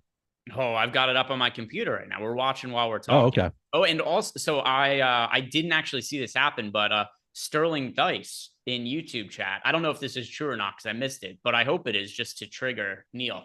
He says that Zaccheaus dropped one in the end zone. No, that does trigger me. That really triggers me. Oh man, that's rough. What is the ownership? What is Zaccheaus' ownership come in at? Because that will affect how triggered I am by this. And by the way, I remember how to pronounce his name from the time. Do you remember there was like a 2 or 3 week time frame 3 years ago where Zaccheaus was just uber chalky, and I had to learn how to pronounce his name for that. And yeah, he hasn't come up since then until right now. Yeah. Well, now he's relevant again because we got Quez Watkins out tonight. So suddenly Zaccheaus, I'm anticipating, I'm hoping that he's stepping into that Quez Watkins role, which obviously remains to be seen. He is about 3% owned, depending on what contest you're looking at, around 3%. All right. Yeah, I'm looking at the biggest one. Yeah, we got him. Yeah. Okay. A little bit higher than I was hoping for, but about what I was expecting.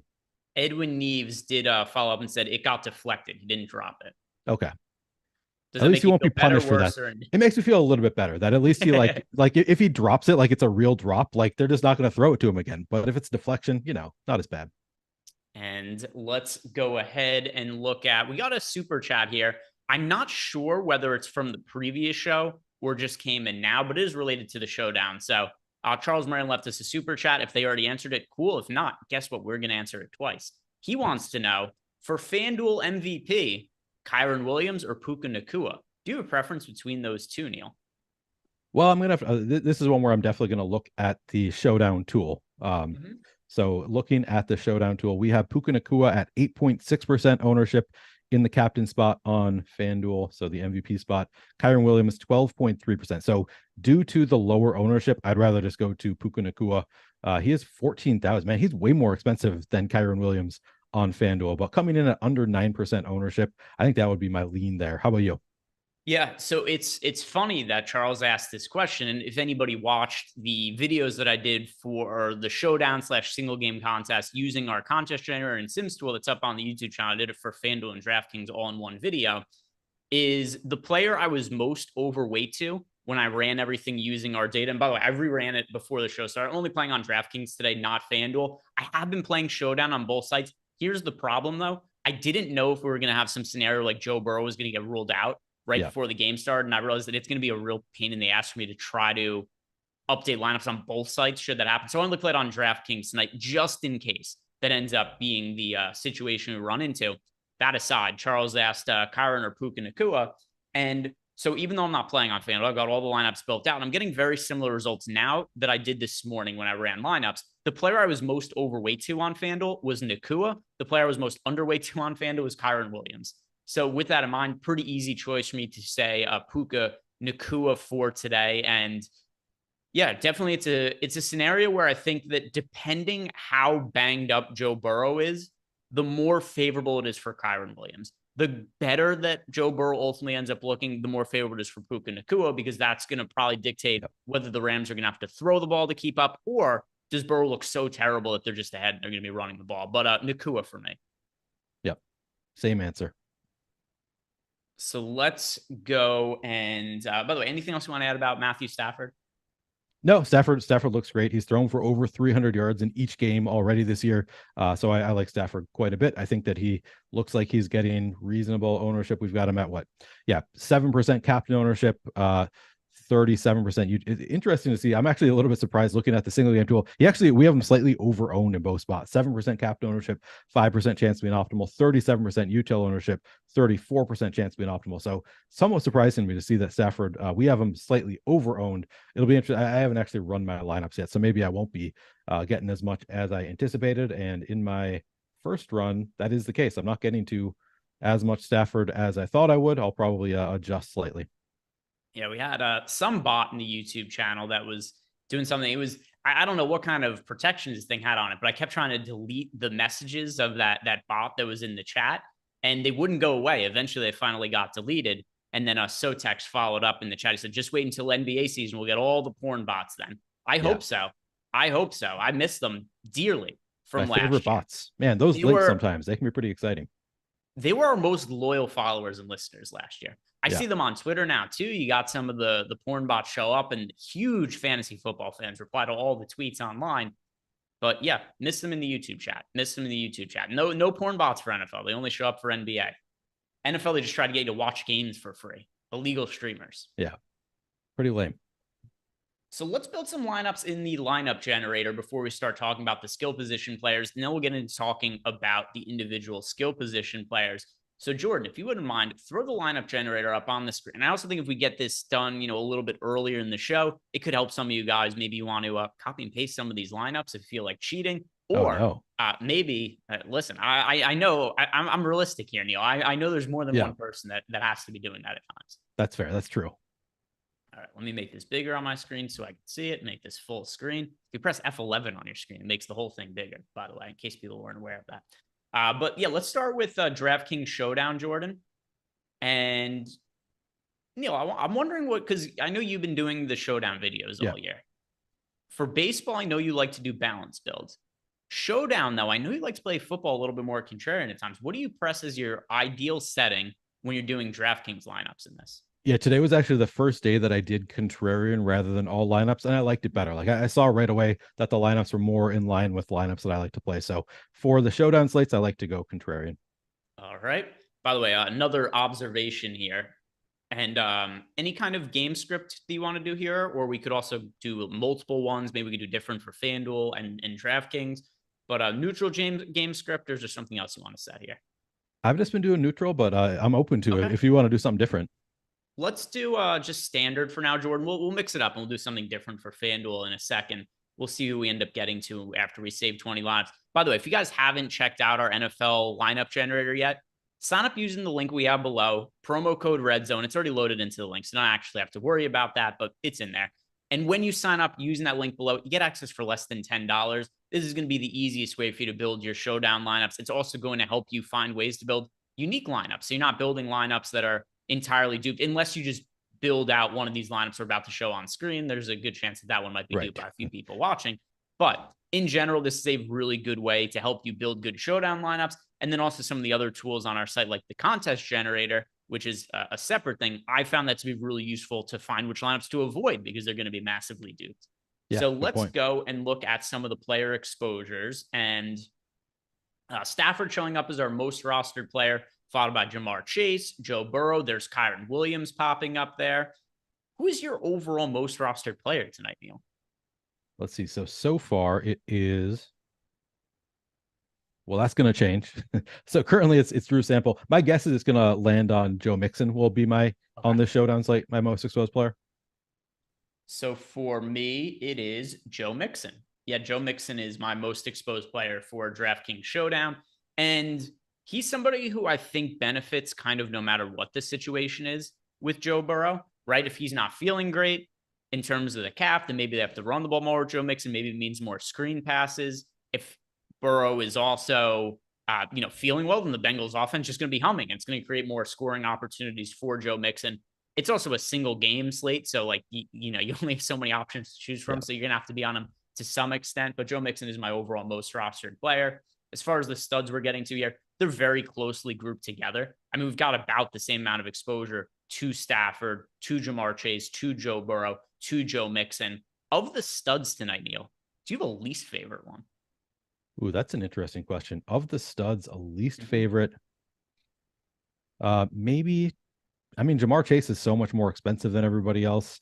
And we have the Joe Burrow concerns. I do kind of think, I kind of wonder if Jamar Chase is going to go a little bit under owned because he hasn't really done it yet this year. So I think, man, that's a really tough question because I don't really like, there's none that I hate here. I guess maybe I'd go Kyren of the studs. If you call 9,000 a stud, it looks like he's a little bit over owned in the single game tool. I think that at some, I don't think that he's some kind of special talent. So he's been getting there on usage and he's got 4 touchdowns already this year. So his stats have been great so far, but again, I don't think that he's some special talent. It wouldn't be that surprising to me to see them work in Ronnie Rivers or who's the veteran that they called up from the practice squad. I forget his name, but I wouldn't be surprised if Royce Freeman. I wouldn't be surprised if they work in some of these other running backs a little bit more. And even if they don't, Kyren Williams, he could just rush for 3 yards per carry and not score a touchdown and not be somebody you need. So I'd say he's the stud that I'm the least excited about. Royce Freeman was once a desired fantasy asset back when he was with the Broncos. He was, what was he off the top of my head, a 2nd or 3rd round pick or something like that? I'll look it up, but I remember there was a point in time where there was Royce Freeman hype. It's funny because most hyped running backs go poorly because it's such an interchangeable position. You'll get some of these guys who are crazy hyped and then just never play. Like Zamir White last year. Not only was he a massive bust as a rookie, at least as far as fantasy purposes go, but Josh Jacobs was the best fantasy running back in the NFL last year. Yeah. And at least within, it's not like Zamir White was going higher in drafts than Jacobs or anything like that. But within the circles of people that we talked to, Neil, at least before last season, I think that those groups of people were way more in on Zamir White before the season relative to where he was being drafted than Josh Jacobs. Yep. So it's kind of funny how some of these running backs can totally blow up. But anyway, Royce Freeman was one of those guys back in the day. And 3rd round pick by the Denver Broncos in 2018. And then he had a little bit of hype for a little while and never panned out at all. And now, is he going to turn things around on a showdown slate? Most likely not, but he's going to be active and up with the team. Other players that we're getting to here, I'm seeing the defenses pop up actually a decent amount. Bengals D, 33% of lineups. I don't think I'm playing very much defense today, but let me double check. Yeah, I am not. I'm not playing very much defense on today's slate. Another thing, too, that I've become a little bit concerned with on some of these showdown slates is so many of them have been won by defenses, and people really like to look at recent trends. Where if you remember last year, by the time we got to the end of the year, people were just like, you have to play a backup tight end in showdown. Right. You don't have to play a backup. Yeah. So you don't have to play a backup tight end in showdown because one of them recovered a fumble in the end zone the week before that. But that's generally what people do. And there seems to be a sentiment right now of jam defenses in showdown. Like, I understand the upside for the Rams defense, especially if Joe Burrow doesn't look great, because, you know, if you found out before the game that Browning was starting quarterback, you would assume that would mean the Rams are going to be, you know, pretty popular as a defense. But I'm not playing the defenses all that often on this slate. I did notice we're getting to 33% here. Anything else you notice about the lineups that we got here in the lineup generator, Neil? No, I mean, they're very spread out. So that's what I was noticing earlier as well. Like, this is even more spread out. Like, we don't even have that much Joe Mixon in these lineups. You'd go in with the contrarian setting. So I like that they are spread out, to be honest. I like to spread out my exposures and, you know, not kind of group yourself out of the nuts potentially. So I kind of like being spread out in my exposures. And I think this looks good. No issues for me. I promise this is the last time I'm going to bring this up, but I just noticed we missed out on a massive narrative for this slate, Neil. Oh. Massive narrative. Is it the Kelsey Swift narrative with Jason Kelsey and DeAndre Swift? Sort of. Everything is Swift now in the NFL. Why would the NFL not script this game for DeAndre Swift to go off and score all the fantasy points to keep the Swift name in circulation? Good point. They might. So 4 carries for 36 yards so far for DeAndre Swift. 4 for 36, 9 yards per carry. That's not bad. Yeah, it had to have been in the script. Boy, massive missed opportunity that I didn't realize until now. Oh boy, I might not ever get over this. No, I'm sorry. Let's go and check out some FanDuel lineups now, Jordan. Let's see what we end up getting to over there. And let's do a game script for this. I think that this will be interesting. Go to contrarian lineups, but then go Rams up, Bengals down. Right? So this is the scenario where Joe Burrow isn't feeling great. Plays like a piece of shit, and the Rams come out looking much better in this sort of game. So let's see what that ends up looking like, because that is one of the features here in the lineup generator. Is if there's a particular game script that you want to build lineups around, you could do that in here as well, where you could do a downgrade to the Bengals, upgrade to the Rams, and you'll see what that ends up being here. Is we got to a lot more Kyren Williams, a lot more Matthew Stafford. No surprise in there. Still got to a good amount of Joe Burrow, actually, 55%. Yeah. But still, if you do look at our highest exposed players, it is dominated by the Rams. If you were building lineups under a game script where the Rams win in a blowout, who would you be most focused on from the team, Neil? You're just jamming Browning at that point. No, from the Rams in a blowout, maybe Kyren. Maybe at that point it would be Kyren. I guess that's what this is telling me, right? I mean, I can just look right at the lineup generator. It's smarter than I am, and it's telling me it would be Kyren in that scenario. Makes sense that they want to, you know, if it's a blowout, they're going to run out the clock at the end. So, yeah, this is pretty intuitive. Yeah, that's how I feel as well, and not just because it's the numbers that are on the screen, but also just because what happens if a team wins by a blowout? They give the ball to the running back more, so it does really make sense that we see Kyren Williams there. I'm curious if we scroll down what percentage of the Rams defense we got to, if any, in this kind of game script. And we did get one lineup with Royce Freeman. Did we really? We got one Royce Freeman lineup. All right. How does that make you feel? We got a Yoshevich lineup in there. All right. Andre Yoshevich for the Bengals. He was a preseason darling. Yeah, no, I only know because I did the preseason shows with Makajeski. I had never heard of him before doing those shows, but that's where I learned Andre Yoshevich. Yeah, it is spelled Iosivas. When I was uploading the projections and whatnot to the contest to the Sims tool after I ran my lineups through contest generator, I was looking at that guy's name like this isn't real. This isn't this guy's a European basketball like where player. is he even from? Yeah, okay, Europe. Okay, that makes sense. Slovenia, I assume. Okay. Andre. Well, I'm also gonna have to copy and paste his name because there's no way I would spell it correctly if I didn't. All right, let's do a guess. Where do you think he's from? Where do you think he went to college first? Michigan State, obviously. Princeton, really? Okay. All right, and he's from Bolivia. I have no idea. He's from Hawaii. Oh, really? Okay. Yeah, he's Hawaiian. Yeah. Hawaiian, and then he went to Princeton. All right. And his last name is pronounced Josevich, you said? Yoshevich. Yep. Yoshevich. All right. I was close. This is the only time his name's going to come up the entire year. Fair to say that? Probably. Yeah, I would think so. I think he's like, he was a preseason darling. So maybe he's got some talent. And if Tyler Boyd goes out, or one of the top 3 goes out, maybe he'll become relevant. But I think there's a good chance this is the only time he comes up. Anything else you're noticing about the game scripts here? We're not getting to very much of Jamar Chase or T. Higgins. So in this scenario, we're expecting the Rams to blow out the Bengals. Not really getting too much of the Bengals passing game in the lineup generator here. But anything else that catches your eye? 37% Tutu Atwell looks good. I really like Atwell on this slate, which we'll talk about that a little bit more later on. But yeah, 18% Ronnie Rivers surprises me a little bit, but it also makes sense as we're talking about. They're running out the clock. They're going to use their backup running back some too. So it all makes sense to me. No, I think this all looks reasonable.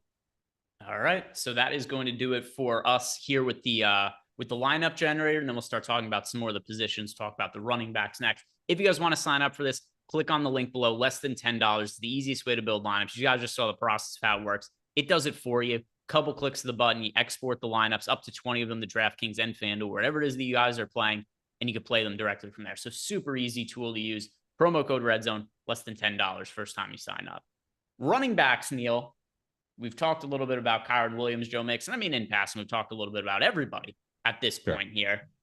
But between Joe Mixon and Kyren Williams, I know you prefer Joe Mixon because you said he's your most rostered player. So kind of by process of elimination, that means you're going to be getting to more Joe Mixon than Kyren Williams, because if he's your most rostered player, there's no way you'd be getting to more of Kyren Williams. But with that in mind, are you overweight to Kyren Williams at the field or underweight? I guess I'm actually overweight to the field on Kyren Williams currently. So we've got him at 33% ownership in the flex. I've got 39% in the captain. We have Kyren projected for 8%. I guess I have 7% in the captain. So slightly underweight in the captain, slightly overweight in the flex with Kyren. Oh, I mean, I'm not done running lineup. So there's a chance that this flips. Ultimately, I'm pretty close to the field right now. How about you? Where are you with Kyren? So with Kyren Williams, I am, it's funny, in my top 20 lineups, right? So it depends how many lineups you're playing today. If I'm just going to 20 lineups, I'm about at the field with Kyren Williams, and here's my top 20. But when I expand my player pool at 150 lineups, my top 150 that I made out of the Sims tool and the content generator, I end up coming in underweight to the field on Kyren Williams, and he becomes the least desirable pay up option if we're going to consider him that on the slate. So Kyren Williams, who's looked terrific from a fantasy standpoint so far this year, but he's also been crazy inefficient. I don't think anybody's really mentioning this when it comes to how his output has looked so far. Against the Seahawks in week 1, 15 carries for 52 yards. Cool. And they're a terrible defense. Yeah, and he scores 2 touchdowns, bails him out. Next game, plays against the 49ers. In his defense, very difficult matchup, right? The 49ers, one of the, if not the best defense in the NFL. 14 carries for 52 yards, also scores 2 touchdowns, also involved in the passing game in that scenario. But I don't know, like, is this guy who's averaging 3.5 yards per carry just going to continue to score every single time the Rams get into the end zone? I tend to think not. Right. So I'm a little more focused on the Rams passing game than the run game. You know, we're kind of, you know, nitpicking a little bit here because it's a single game slate. So if we're playing a bunch of lineups, it's hard to say you're going to outright fade anybody, but yeah, if I'm building 150 lineups, Kyren Williams is somebody I come in underweight to the field to, because I do feel better about the long-term projectability. And by long-term, I mean like until Cooper Kupp comes back, in guys like Tutu Atwell and Puka Nacua, because I do think what Nacua is doing, while that's not entirely sustainable, at least the targets are more sustainable than Kyren Williams just falling into the end zone every game. I think that Puka is going to be a player all year long. Like somebody asked me this on Twitter. I actually think that he is going to be like a weekly starter in season-long fantasy leagues. We obviously we don't know, but like they love him so much that it's like it's hard to see him completely falling off when Cooper Kupp comes back. So I mean, which obviously it's not really relevant to tonight, but I think they like him enough that I actually think Puka is going to be like a wide receiver 2, wide receiver 3 in like season-long leagues, even after Cooper Kupp comes back. I think he's going to fall off somewhat. Like he's been targeted 35 times through 2 games. That is unsustainable. That is not going to keep up. But like I think he's going to continue to see double-digit targets here and there, who knows what once Cooper Kupp comes back, but I think he's going to continue to be involved. Whereas, yeah, Kyren, like he's been so inefficient. It wouldn't even be surprising to see them use like split with Ronnie Rivers in this game. Like that would not be that shocking to me. Probably not going to happen. He's been the bell cow. He's like been getting almost all of the carries, but wouldn't be all that shocking to see them make a switch after looking at his yards per carry. We are sponsored today, guys, by Owner's Box. If you have not checked out Owner's Box yet, sign up using the link below. When you do, you get 1 free week of all the data and tools we have over at Stokastic.com. Lineup generator, contest generator, Sims tool, players projection, ownership projections. All of it is included in our NFL package. 1 week of that for free when you sign up over at Owner's Box using the link we have below. Also, if you just want to sign up for our NFL package, we've got a link for that below as well. And another reason to get involved over at Owner's Box, they have a Showdown contest for today, and it is only about 33% full. Their main slate, or they're not the main slate, but the flagship contest for the Showdown today only has about 33% full. So if you guys want to chase some overlay, go check out Owner's Box. They've got 250 of 634 spots in tonight's Showdown taken up there over at Owner's Box. Take advantage of some overlay over there. Running backs, Neil, let's talk about the backups. Do you have a preferred backup running back to play tonight? It helps that Chris Evans is out. So Chris Evans was my preferred running back until he was healthy inactive, apparently.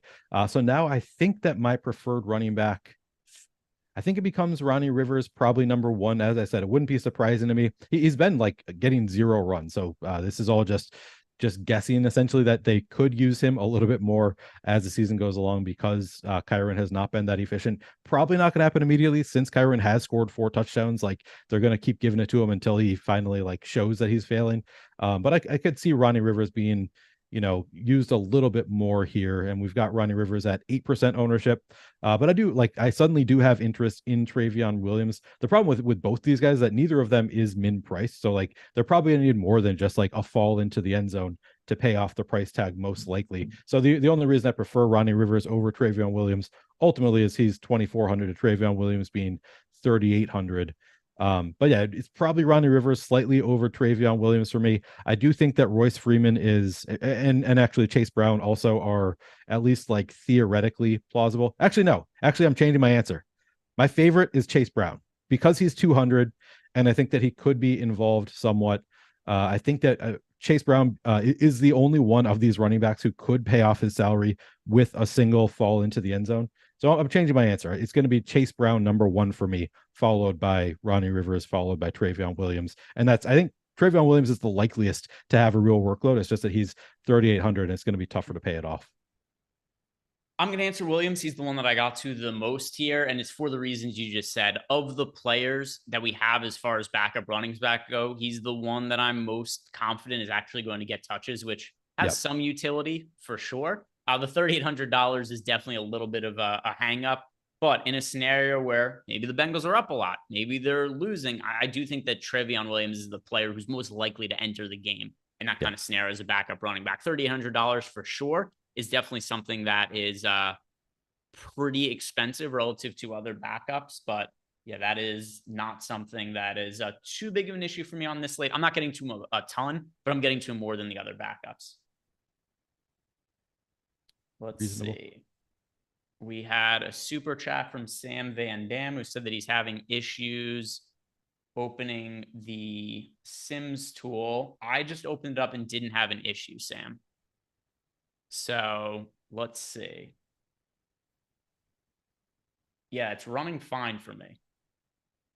Try clearing your cookies, clear the cache, as they say.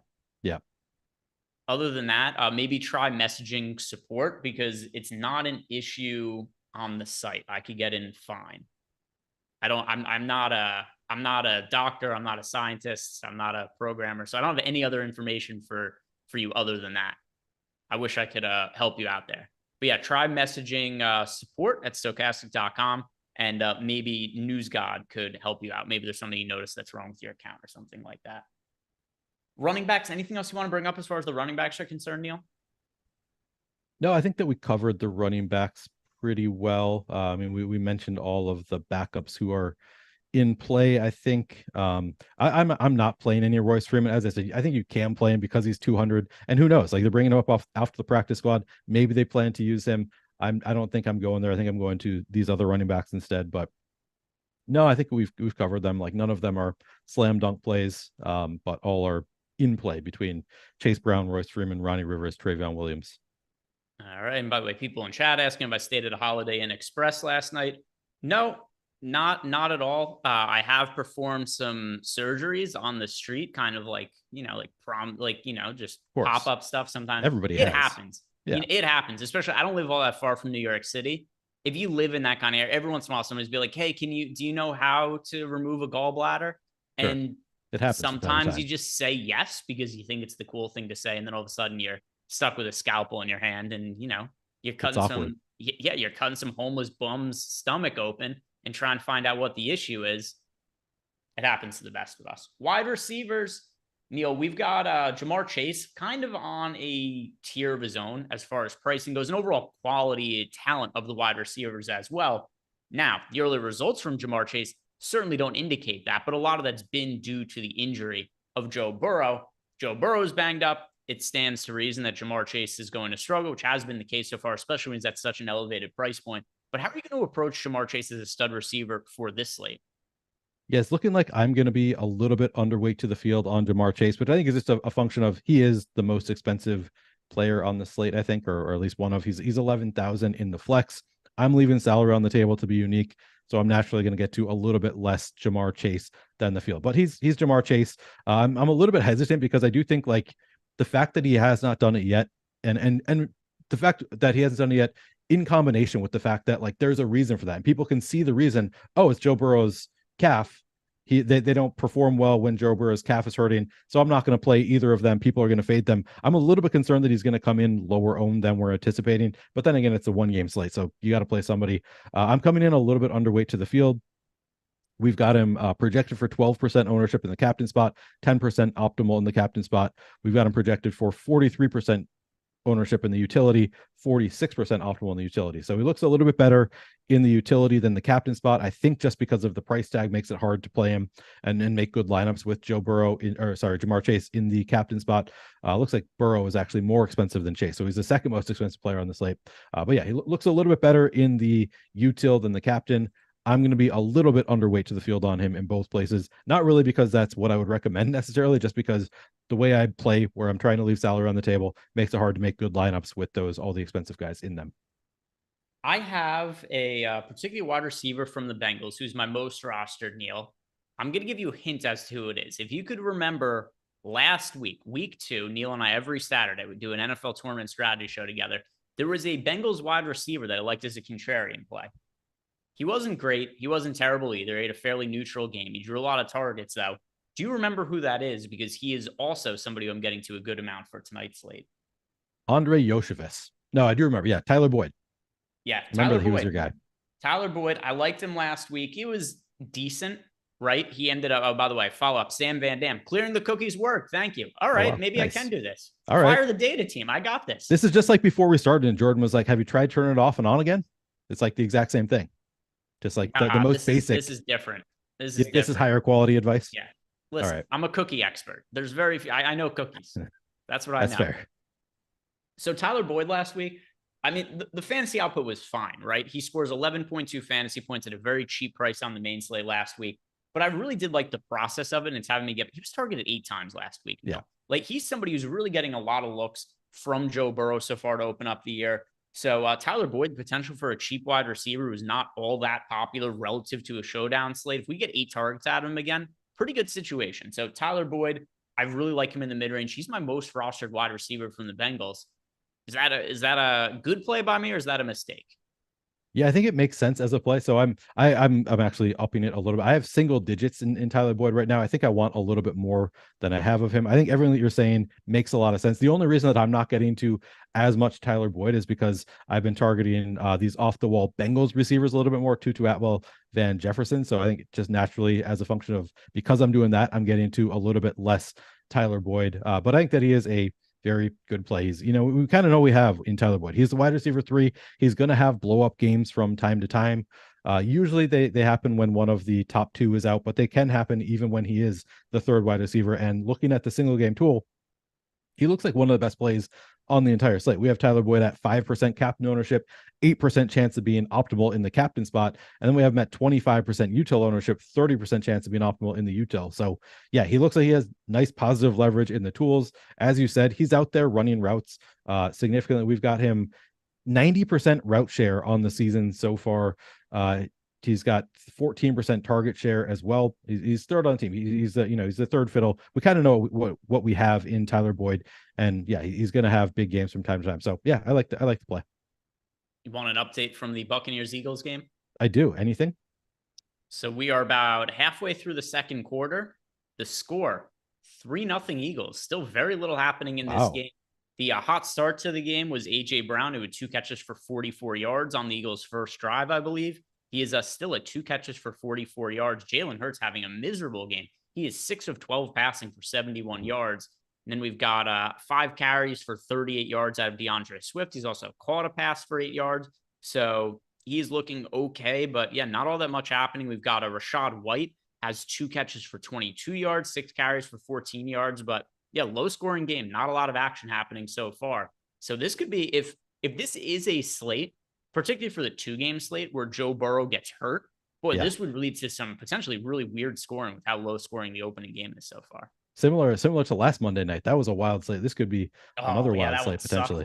That was awful. Yeah, that was the worst. Was terrible. Not for Squirrel Patrol, but for the rest of us. Yeah, and we have, I don't know if you've looked at the primetime games next week. We've got both the Jets and Giants playing in primetime. And if I'm not mistaken, I think we have the Bears on Thursday Night Football. I know we have 2 NFC North teams. I don't remember. I thought it was the Packers Lions, but I don't remember which 2 they are. No, because the Bears are playing the Broncos. So I think it's Packers Lions on Thursday. Okay, that's not bad. It must be the week after that we have the Browns. Okay. We have the Bears. All right, this is the one I saw. Week 5, Bears Commanders on Thursday Night Football. Oh man, that's going to be a fun one. And then we also have, Jets. So Sunday Night Football this week is Jets Chiefs, and Monday Night Football is Giants Seahawks.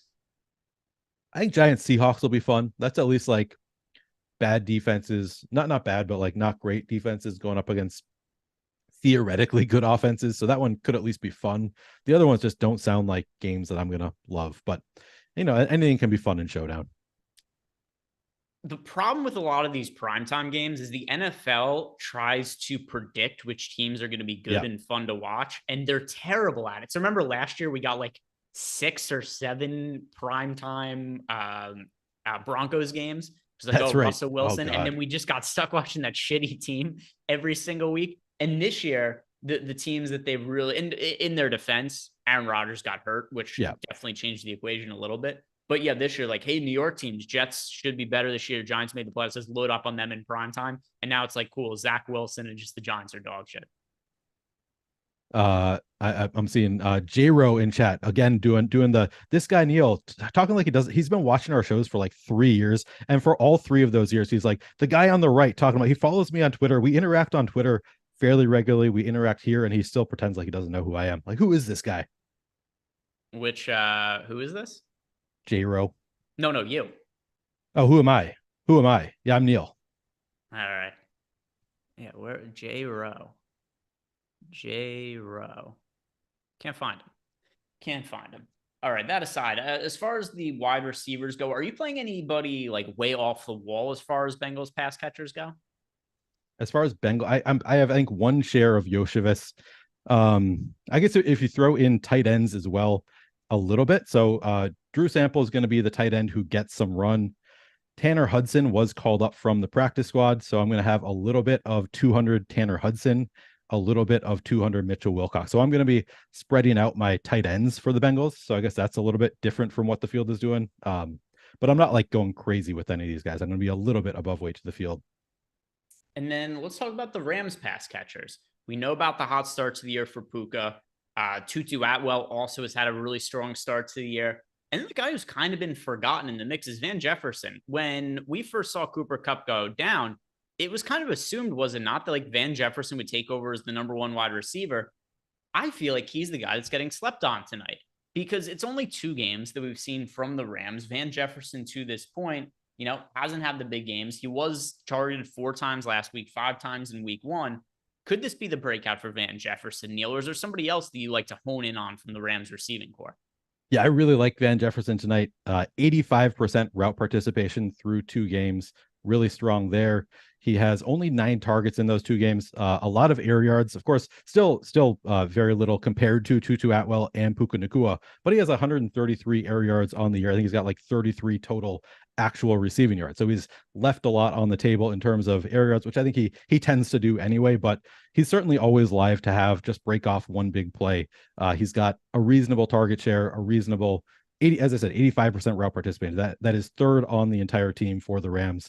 And he hasn't done it yet. We've seen Tutu and Puka have the big games. We haven't seen Van Jefferson have the big games. He appears to be the wide receiver 3, but that's a very small sample size through 2 games. So yeah, I'm really in on Van Jefferson at reduced ownership. Everybody else assuming like he's the clear number 3. I don't think it's that clear that he's number 3. He's clearly been used as a number 3 so far, but I think that he's live to have a big game and we've got him at under 20% ownership. So I'm very much in on Van Jefferson. Are you playing much? Yes. So Van Jefferson is, as far as the pass catchers go from the Rams, he's my favorite play relative to ownership. Another guy also who I think warrants some considerations, and I'll shout out OddsShopper here as well, because if you guys aren't using OddsShopper to place bets, and if you've been losing money so far to start the football season, go check out OddsShopper. You sign up using that link below, you're going to get 70% off when you sign up for the first time. The number 1 projected bet of the day in OddsShopper is Ben Skoranek over 3.5 receiving yards. So more or less looking at 1 reception needed for Ben Skoranek. He's somebody who I'm taking some shots on as a contrarian option. But as far as the over-under 3.5 receiving yards go, week 2, he was targeted once, caught that pass for 10 yards. Week 1, he was targeted twice, didn't end up having any receptions. That's a very low bar for Ben Skoranek, though. And I do like his odds to have 1 catch today. So Ben Skoranek, I do like betting him for over 3.5 receiving yards. Number 1 bet of the day in OddsShopper right now. Is he somebody you're playing at all tonight, or is there any other off-the-wall Rams receiver you're getting to? I am not playing Ben Skoranek. I do think that he is viable. I mean, he's run 16 routes on the year, so he's not like, if I were playing 150 lineups, I'm not playing 150 lineups anymore when I'm on live before lock. But if I were, he would be somebody that I'd get to a little bit above weight to the field. I think, what do we have? I clicked into the wrong link. We've got Skoranek at 4.5% ownership. If I were playing 150, I'd probably have 8 to 10% Ben Skoranek. Not somebody I'd go crazy overweight to the field. Maybe not even. Maybe it'd be like 6% Ben Skoranek is what I would aim for if I were playing 150. Like, he's not getting crazy. As I said, he's run, I think, 16 routes on the entire year. So, he's not out there enough that I want to be jamming in Ben Skoranek, in part because I like his teammates. I really like, as I said, I really like Van Jefferson. Tutu Atwell also, I think, like, Puka is getting all of the attention, but Tutu Atwell has also been heavily involved for the Rams. So I'm going into those 2 more and not playing Skoranek as a result. But I do think that he is in play. If I were playing more lineups, I would get to some Skoranek. You said you are taking a few shots? I'm playing 20 lineups on DK, and I have 2 of them have Skoranek. So, taking some shots on him, got some Skoranek exposure for very cheap. I think he's a viable punt option for today. Anything else you want to talk about as far as the wide receivers go? And then we'll talk about the tight ends here. I think that we have touched on all of the receivers. If you didn't hear, Trenton Irwin is out, in case anybody missed that, which is why Andre Yoshevich becomes a little bit more interesting. Well, you don't think that's relevant? You're laughing that I have to note that Trenton Irwin is out? No, it's just funny how the difference in analysis is for the showdown slate versus the classic ones. Because, you guys don't understand. This guy's very cheap. He might have a catch for 8 yards today. It could be the difference, which is true. It could. Yeah, exactly. I mean, if it's a touchdown, that'll be the difference. Tight ends, one of my favorite contrarian plays on the entire slate. Actually, I would say my favorite contrarian play on the entire slate is Drew Sample. He has potential for an opportunity tonight. There's going to be no Irv Smith. He is out. I forget what the injury is, but neither here nor there. He's not playing today. So Drew Sample, Mitchell Wilcox, both of them are going to be on the field. I've got exposure to both of them, overweight to both of them. I have more exposure to Drew Sample, though. He is overall my favorite contrarian play of the night. Is he somebody you're getting to at all, Neil? Drew Sample. Yeah, I'm getting to some. I'm actually underweight to the field currently, which is not something that I've been kind of leaving it to chance with those 3 tight ends, Drew Sample, Mitchell Wilcox, and Tanner Hudson. It's just because they called up Tanner Hudson. I think that Drew Sample is going to be the guy who's going to be out there the most. But I think that all 3 are somewhat live to, run some routes, have some potential targets. So I'm spreading it out between those three, assuming that the field is going to play the most of Drew Sample. So I'm just I'm coming in slightly underweight to the field on Drew Sample, slightly overweight to the field on both Mitchell Wilcox and Tanner Hudson. But I think Drew Sample is, a fan. He's 200. He is most likely going to be the guy who's out there the most. So I have no issue. If you want to play a lot of Drew Sample, definitely no issue with that. But the way I'm playing it, I'm just a little bit under on Drew Sample, a little bit over on Wilcox and Hudson. Yeah, so I am not getting to Hudson, but Drew Sample, Mitchell Wilcox, I'm overweight to both of them. And neither of them are popular. We've got, 14% projected ownership to Drew Sample and 6% to Mitchell Wilcox. So very, very cheap and pretty contrarian plays, at least as far as ownership is concerned, because that's not very much for a one-game slate. Like them on both DraftKings and FanDuel, and Sample's like 5% owned over there on FanDuel. So let's talk about the kickers and defenses, Neil, and then it'll be just about time for us to wrap up today. And once again, shout out to Owner's Box. If you guys want to take advantage of some overlay, we've got Owner's Box at about halfway full with a minute to go until their slate lock. So Owner's Box, if you guys want to check that out, get in there. And also, if you're signing up for the first time, use the link below. 1 free week of all of the data that we have for football over at Stokastic.com. Any kind of stand you're taking as far as the kickers or defenses go tonight? If I were going to take a stand, it would be overweight to the field on the Bengals. I'm not going to run another crunch because I mostly like the balance of my lineups. If I were going to, though, I would try to get overweight to the field on the Bengals, just because Matthew Stafford has thrown 27 interceptions in 28 games since he joined the Rams. He's also, they were like the third most sacks given up last year with the Rams offensive line. So I feel like the Bengals defense should have opportunities to either pick off Stafford, sack Stafford a good amount. So it would be the Bengals if I were taking any kind of stand with kickers and defense, but all very, very much in play. I mean, kickers tend to always go a little bit under-owned in Showdown. I think they're going a little bit under-owned tonight as well. But yeah, if I were taking a stand on one, it would be the Bengals defense. All right. And then kickers, do you have a preferred kicker in this game? I'm not getting to a ton of Maher or Evan McPherson personally. Yeah, I'm not either. It looks like we have Maher a little bit under-owned. So I guess using the single game tool, that would be probably the tiebreaker for me. Maher coming in at 19% ownership, 21% chance of being optimal in the util. So that would be my tiebreaker of those two. I do have more of Maher than McPherson, but it means I have one more lineup with him than I do of McPherson. I didn't play much of them. Not any kind of real stand there. And then as far as the defenses go, I am getting to more of the Bengals defense than the Rams defense. Yep. Okay. Same page. All right. So let's wrap it up with this then, Neil. Who's most likely to screw you tonight in the showdown game before we head out? Who are you most afraid of, either because you have too much exposure, not exposure, just ruining the slate for you? Man, that's a good question. It might be your guy, Drew Sample, who I ended up a little bit underweight to the field on. Yeah, I'd say that he is the one who is the likeliest to screw me on this slate. How about you? By the way, Zacchaeus, 24-yard catch just now. Oh, that's beautiful. Look at that. I knew it. Could you? I mean, how much more could you ask for than 3.4 fantasy points? I know. I mean, that's about the best that I could possibly hope for Zacchaeus. All right, hot start for him. I mean, relative to salary, he's the best play of the game so far. Yeah, he's crushing it. Everybody else has been terrible. I didn't play that showdown slate though, so I only got him on the 2-gamer, sadly. Well, I think that's even better because his ownership is so low there. True. So for me, who's most likely to screw me? Who's just most likely to wreck me today? Probably like a ceiling game from Kyren Williams would be a bad scenario for me. Yep, me too. That would hurt me. Actually, the kickers probably is what's most likely to kill me because I didn't play the kickers much. And it's always like, it's something that I do that I think is a little bit fishy. I don't play enough of the kickers. Every time I look at my tools, they're like, oh, the tool, like they look great in the tools. And then I end up underweight to the field because I'm playing all these off the wall players. So they're the guys probably who are most likely to kill me. All right, guys. And that is going to do it for us. If you're not done yet, do us a favor, like the video, subscribe to the YouTube channel. From Greg and the guy on the right. We appreciate you guys. Thank you very much for watching. Good luck on tonight's slate. We'll see you back here tomorrow.